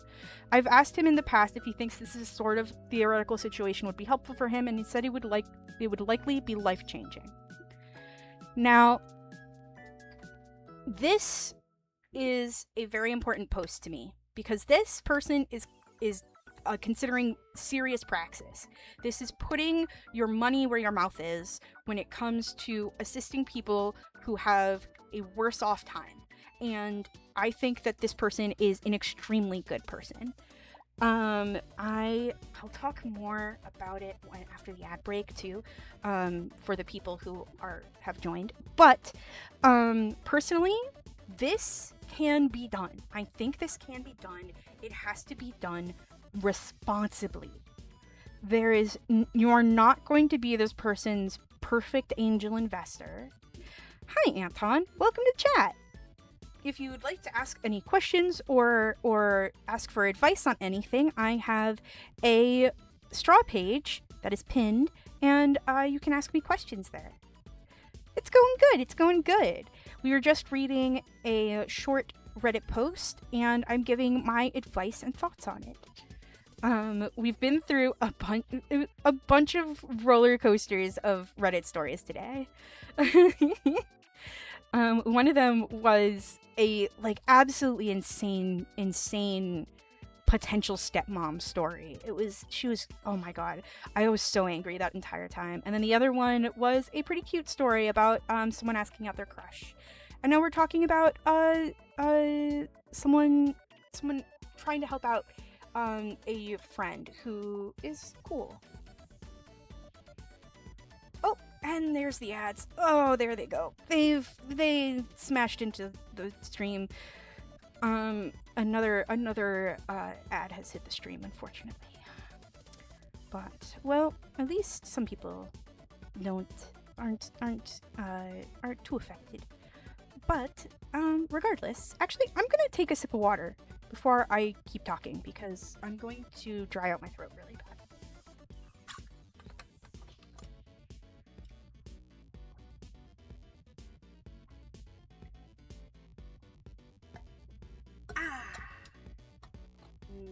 That's water for me. Okie dokie. Let's get back to it.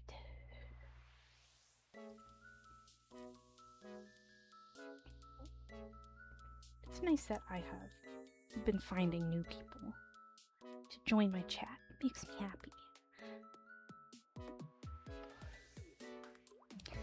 Me? Yeah, I do this every last Thursday. I do a lot of little interactive things and stuff like that, and I also do viewers' choice game nights where you guys pick the games that I play. I also do mobile game Mondays, which is when there's mobile games for and I put them on display and I show, good points, bad points, etc. I give honest reviews. They're really fun because I really like mobile games, so I tend to find really good ones. It's not all, it's not all slop games, because I do want to show that mobile games can be real video games. And I also do this, which is every final Thursday of the month, I give advice and I answer questions and stuff like that. And it's very fun. I have a really good time with it. The current one we have just read over is that this person wants to let their disabled friend live with them for free for a year in order to help him out of a horrible household and hopefully get him on his feet. And I wanted to talk about this because I love this conceptually. I definitely think that there's a certain level of responsibility involved because you are kind of taking on a lot. I also am someone who really likes helping people, get housing. I have helped multiple people do this. I am basically magical girl social worker. Don't worry about it. But I like to help people where I can. And so this post feels extremely relevant, and a lot of the comments are extremely negative. And a lot of people are saying, you are naive, you are dumb, please don't do this. And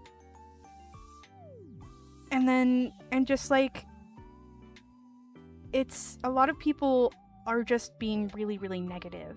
This person seems to know that this person pretty well, though, and there's something to be said for knowing someone. Not everyone is an evil person, but at the same time, Reddit tends to be the kind of person collectively who's like, yeah, man, dump him. Yeah, just get rid of him. Yeah, just don't do anything nice for anyone ever. It's rough. So much could go wrong, and hearing the premise is giving me PTSD flashbacks. It's absolutely a good thing to do for someone, but it's scary. That's the thing, is that it is extremely scary, and you need to learn how to do it responsibly. A lot of things can be included in this. It could be making sure that he is able to get onto government welfare programs. It could be making sure that they are able to find some sort of actually government housing for those with disabilities.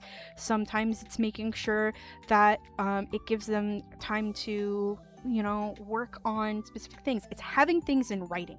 Having things in writing is extremely important, because having things in writing gives you, you know, a legal foot to stand on if need happens. And straight up, this person could have their entire life completely revolutionized by this help. I think it's a good thing that this person wants to help.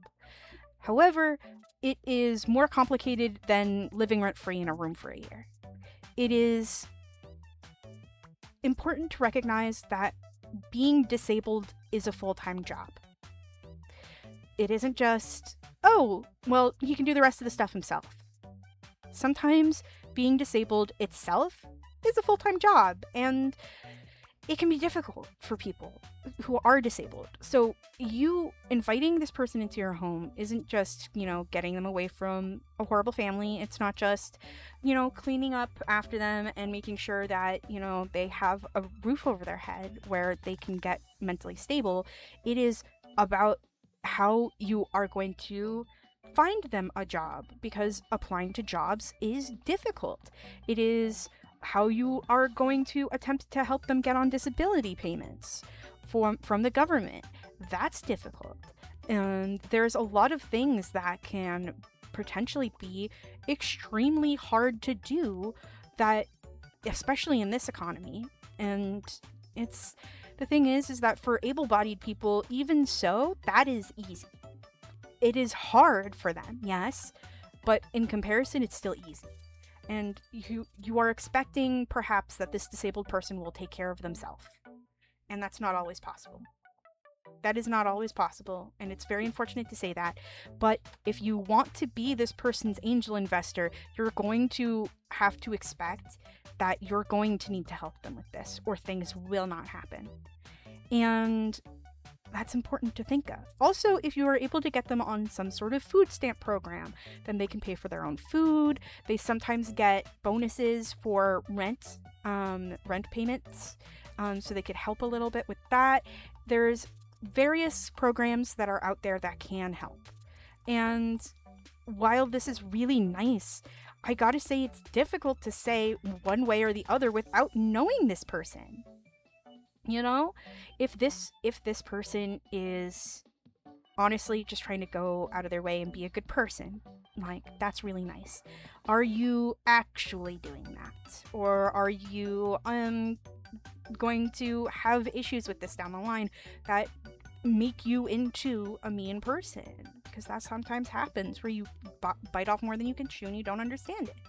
And then, of course, there's also the issue of, like, you don't know this person in real life, so you do not know them very well. You have the opportunity to do the nicest thing you possibly can, but it's gonna be difficult and dangerous, and accepting that is hard. But if you can accept that, I think that that is honestly a step in the right direction.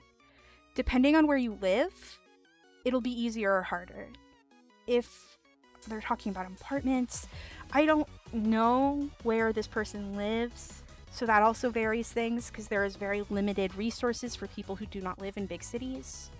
There's very limited resources for people who are just kind of in a small podunk town.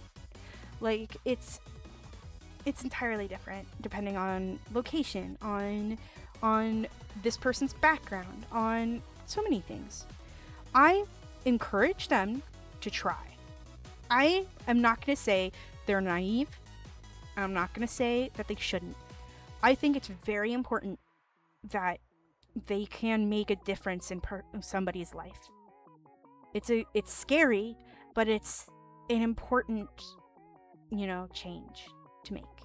And if anything, they could see if this person is able to help out around the house in ways that they can't do while they work full time, things like that. Like, there needs to be agreements made written down, having paperwork, making sure you have a trail of agreements so that you have everything in writing. You need to also make sure that you take care of them, you know? Like, if this is one of those things where it's sometimes some people who are disabled do not like asking questions or asking for help, and it can be difficult for them. So you have to be kind of on your toes to offer and be like, okay, we're going to make a list of these are the things that we need you to do in order to get your life on track, and making sure they do them. That can be hard for some people, but I think it's important. Everybody deserves an opportunity to be themselves, to live in a safe home, and to not have to deal with difficult circumstances. So I highly recommend this person give it a try, but to speak to perhaps a social worker in the area to consider how they are going to be doing bills and payments and things like that, to consider a extreme budget. You're going to need some extreme budgeting. You're going to need to attempt to help them, because maybe they can find a career counselor that can help them get work. There's various resources like that. There's a huge social safety net that is out there for people who are disabled and people who are struggling. And it's about knowing how to utilize that social safety net. I would recommend maybe getting this person to get telecommunications with a social worker in your town or city before they make the move. Because if you can find a way to get a job lined up for them, that can help. And then making sure that they can get out to you is important, and making sure that they are able to upkeep their living quarters, because that can also be difficult in and of itself. So it entirely depends. You're going to need to make agreements with them before they show up. Before, not after. Do not do it after. If you do it after, you're gonna have a problem, because these agreements need to happen before. You need to go, this is the chore chart. This is your half of the thing. Are you physically capable of doing that? Yes? No? Okay, we will rearrange it and we will work together. You gotta work together. It's not an end, like, chores is not an end all be all, but it is largely about making sure that you are absolutely certain about everything before they show up with a suitcase and suddenly you have someone living with you. And suddenly you're not able to pin them down to do anything, you know? Like, you've got to have stuff laid out beforehand. Anyway, I think that this is a very kind person who should do something very kind, and make sure that they have the groundwork down to keep both of the people safe in this situation. Because not only can it be very difficult for this person who is taking in someone who needs care, who needs help, but also they're at risk of taking advantage of the person who is disabled and then being like, well, I didn't sign up for this, so get out of my house. And then suddenly they're homeless, you know? Like, there's a lot on both ends. Both people are at risk. And it's not just like this person is bumming around my house, you know? Like, that is becoming a shared space. And if this person can start paying rent, then they're going to add to your rent costs, and it's going to be good. I keep fidgeting with my microphone and I keep breaking the microphone. Give me 1 second. I need something to fidget with. Oh, I have a fidget. I forgot I brought my fidget over here. It's a little... I have a fidget keypad that lights up because I don't have a mechanical keyboard, but I really like using it.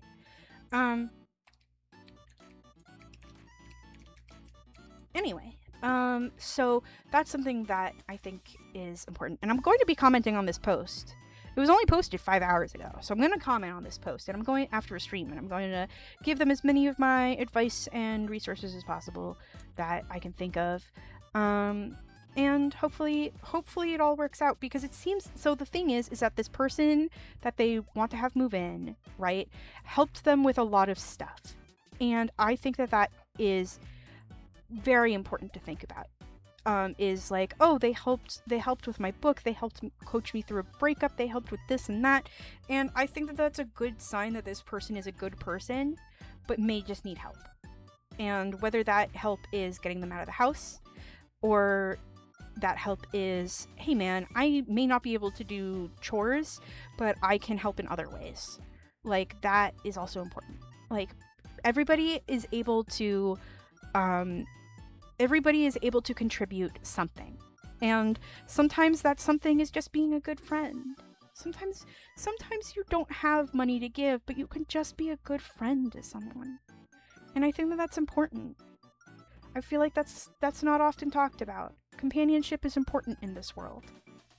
Because if we're just lonely all the time, it's not as nice, not as good.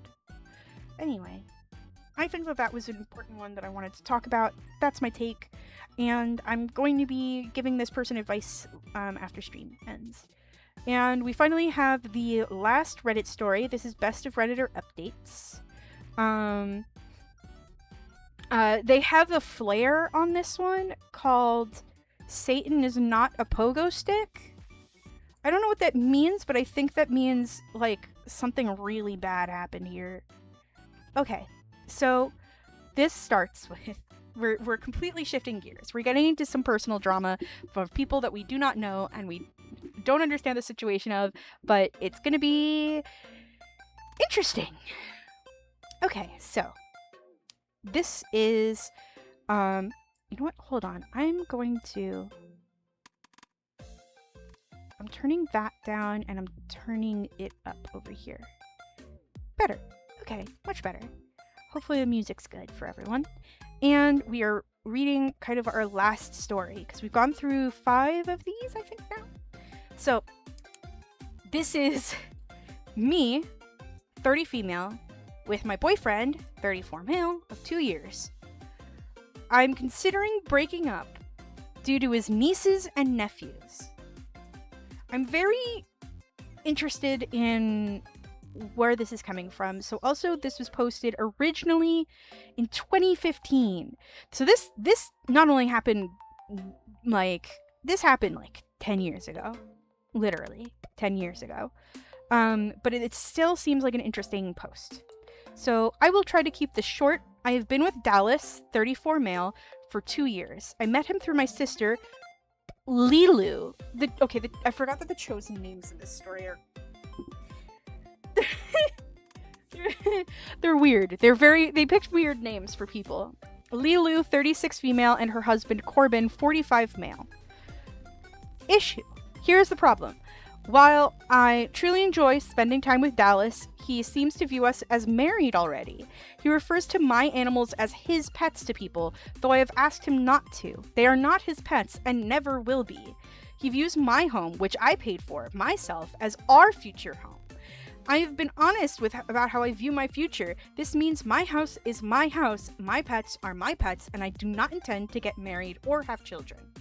I also have told him how uncomfortable small children make me, and I don't allow them in my home. Dallas has always been honest about his own life and seemed to understand these were things I was not willing to compromise on at all. 2 days ago, I was at Dallas's house, and he was talking with his sister, Jean, 40 female, about her visiting with her kids.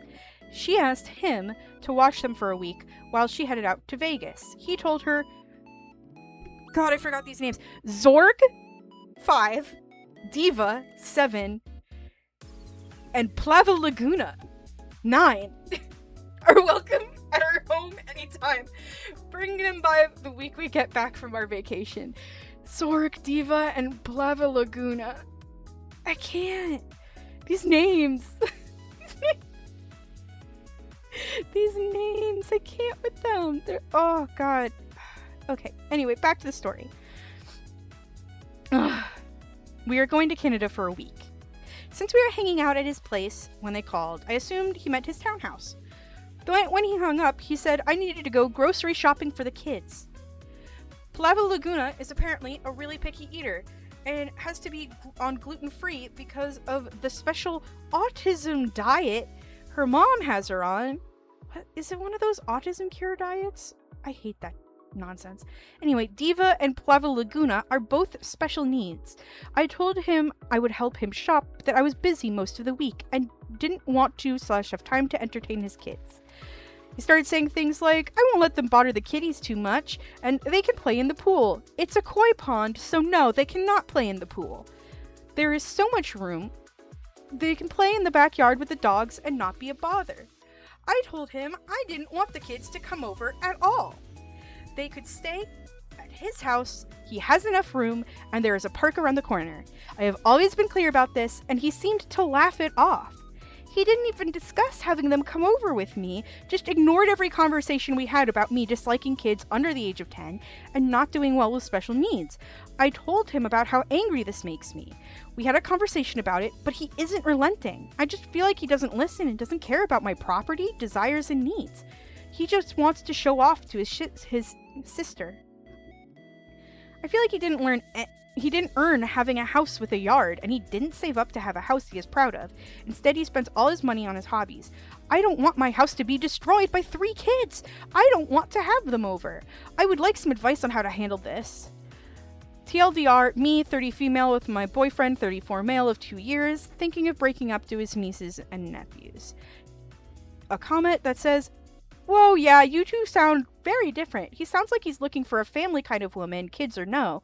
You two don't sound very compatible from this description. And OP just says, I guess we aren't after all. This is rough. Bye, Piranha. Bye.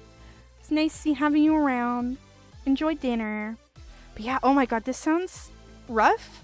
Specifically because he's clearly not listening to her. Oh my goodness. Like, there's... Like, oh my god, dude, she doesn't want kids in her house. I'd be locking him out. I'd be like, no, thank you.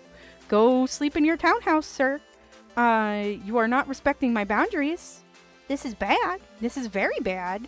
Okay, so, OP responding to a comment. Clearly, you have very different expectations of where this relationship is and is going to him. I can't tell whether that's because you haven't discussed it properly / recently, or because you have discussed it and neither of you have changed your view or compromised at all. If the former, you might want to sit him down and talk to him about how, e.g., until you decide to move in together, your house is still your house and it is not his place to invite people to stay for a week. OP says, I have explained this to him. He has tried this before when we were first together. His buddy and wife were coming into town to watch the Super Bowl and he offered up my living room. I was going to be out of town and I said I was not comfortable making my house a party place. I dislike messes and sports and do not have cable. I use it to play DVDs. I was not going to purchase cable for one event. He got upset but dropped it soon after. I did not think it would come up again. As an aside, whether or not you have discussed with him what your expectations for the relationship are, I would expect that unless you had explicitly told him otherwise, he should treat a house that he doesn't own, isn't paying rent on, and doesn't live in as not his. It strikes me as bizarre, at least, that he doesn't. I have never told him the house would be ours. I said, as we would never get married, the house would belong to me, and I would be the one making all major choices in the home. He doesn't like the color of my walls in the bedroom, and he asked if we can repaint it when I move in. I told him the house wouldn't be repainted to a new color because I liked it. My ideal match would have his own house he would stay at, and we would do a couple things together, but have our own space. Yeah, I don't think this person is being respected at all, I think, on these choices. Like, he clearly doesn't seem to care if this is a repeated occurrence. This is very clearly also a repeated occurrence. Okay, so, they broke up. Update, they broke up. God, Zorg, Diva, and Plava Laguna. So this was 3 weeks later. TLDR, Dallas and I broke up. That's the short of it. The long of it, Dallas and I broke up. We were broken up for about a week, then he called and begged me back. I gave him a chance, stupidly, and it lasted 2 days. Now I'm done with him for good, though he keeps calling me. The first fight was over the original issue. When he called to apologize, he said he would ask next time, and that was the end of it. We wouldn't talk about it again. I guess we both assumed we were right and that the other person would relent. The last fight came when Dallas heard I was hosting a barbecue for Lilu, sister, and her husband, Corbin, the week the kids were going to be there. It was for Corbin's work friends for his promotion. It was going to be all adults. I guess Corbin had bragged about my koi pond. He has a few fish he bought in there, and he helps me with it. So his friends wanted to see it, and I said it was fine, just as long as they did the dishes when we were done. I hate dishes. I offered to help cook. I told Dallas about it, and he said he would bring the kids. I told him there was going to be no kids because it was work-related and not really super casual. He got really upset. He then told me there would be a lot of work to bring the kids to his house when they could just chill out in my house and not bother people. I asked him why he thought the kids would be there at all. He told me, because you agreed to have them. I told him that was not happening. He was not invited to the barbecue, and we are not going to Canada. Well, I was. He wasn't. I had a friend agree to stay in my house while I was gone and went on the trip with my sister. So now I am single. The barbecue was great. Dallas stopped by several times trying to talk to me. I threatened to call the police on him. He still writes me long, sobby messages on Facebook, even though I blocked him. He keeps using his friend's account to do it. So that is the end of the drama. Thank you for the advice and everything. If you have anything you think might be useful, I can use tips and tricks or whatever you call ditching a crazy ex.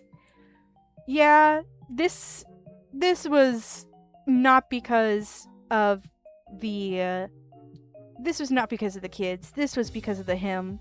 This was whole man disposal services, unfortunately. You know what? I need a toggle for that. I need a little garbage truck that comes by and it just says whole man disposal services just for reading Reddit stories like this, because oh my god, what a nightmare. I can't imagine, essentially thinking you've moved into someone's house, and then him saying you agreed to keep them when she repeatedly said no. Gaslight king for sure. Anyway, I think that is a good enough story to end on. I don't like when people just kind of go, well, this person's boundaries don't matter to me because this is what I think their boundaries should be. It's not fair, is it? To anybody in the situation. It's not fair because you're putting a lot of assumptions onto how this person's going to act and then get mad when they don't.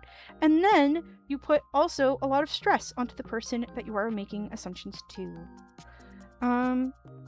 And I think that is important to keep in mind in any situation.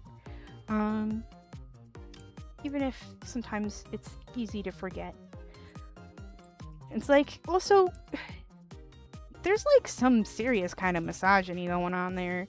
Because it's very much so well, I want to have kids. Well, this is going to be my house when I get married. And it's no, it's not. She said no. She said no, and she's sticking to her morals and her thoughts and her ideas as an independent person from you. What a ridiculous sentiment there. Now, I'm gonna make... oh, hi, Doodling Monster. Hi, Doodle. It's nice to see you. I was just checking to see who is in chat, and I saw Doodle, and I was like, oh, yay. I think that... Where am I? But yeah, I think that was a pretty okay message. And now I'm going to check my straw page, see if I have any dropped off messages. I love straw page. I think it's such a fun little website builder. Nope, I don't really have anything. But it's been fun. It's been fun. Oh, an ad break is starting soon. Okay, well, after the ads, I'll do my sort of ending thoughts, ending monologue that I usually do.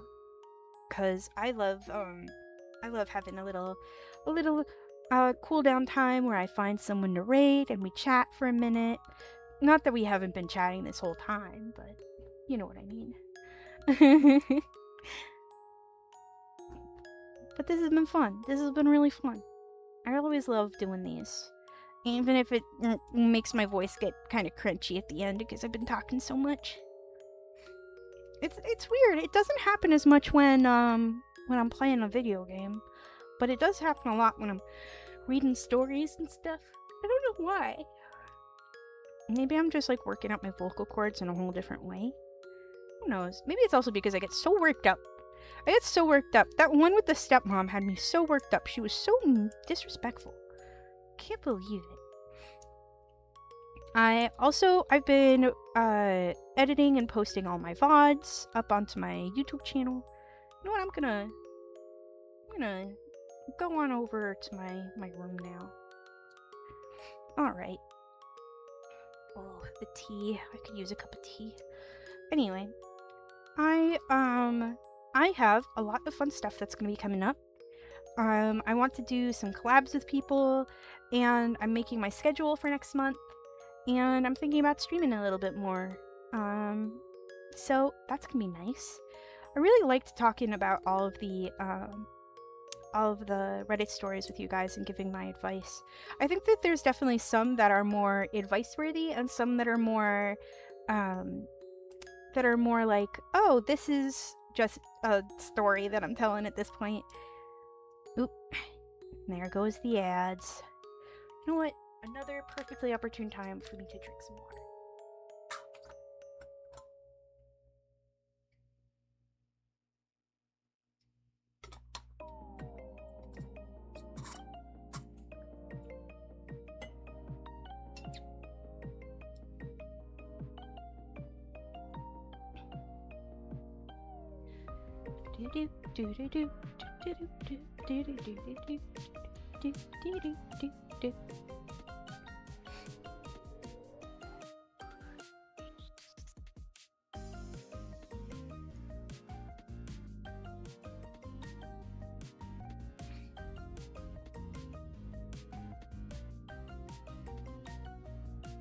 Okay. I am about ready. And I'm hungry, so I can't wait to have dinner. Clickety clackety on my sleep toy. It is so loud. It is really registering on my mic. That's wild. This is why I'm not getting a mechanical keyboard, guys. I can't be having that. Anyway.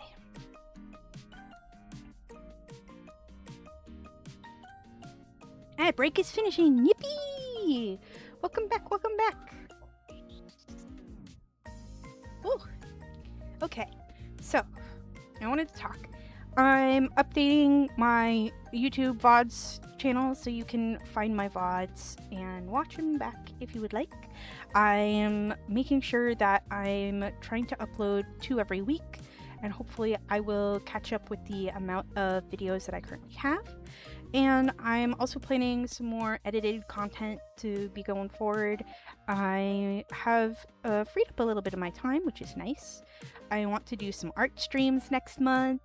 Of course, we're doing advice again on the Thursdays. And then we're doing Mobile Game Monday, where we're probably going to breeze through a couple of really simple mobile games this time. But they're ones that I'm a big fan of. So they're ones I use all the time. And then, of course, I also want to collab maybe with some friends. That would be nice. Maybe get some collabs in. I want to add a couple of emotes and some toggles to the stream.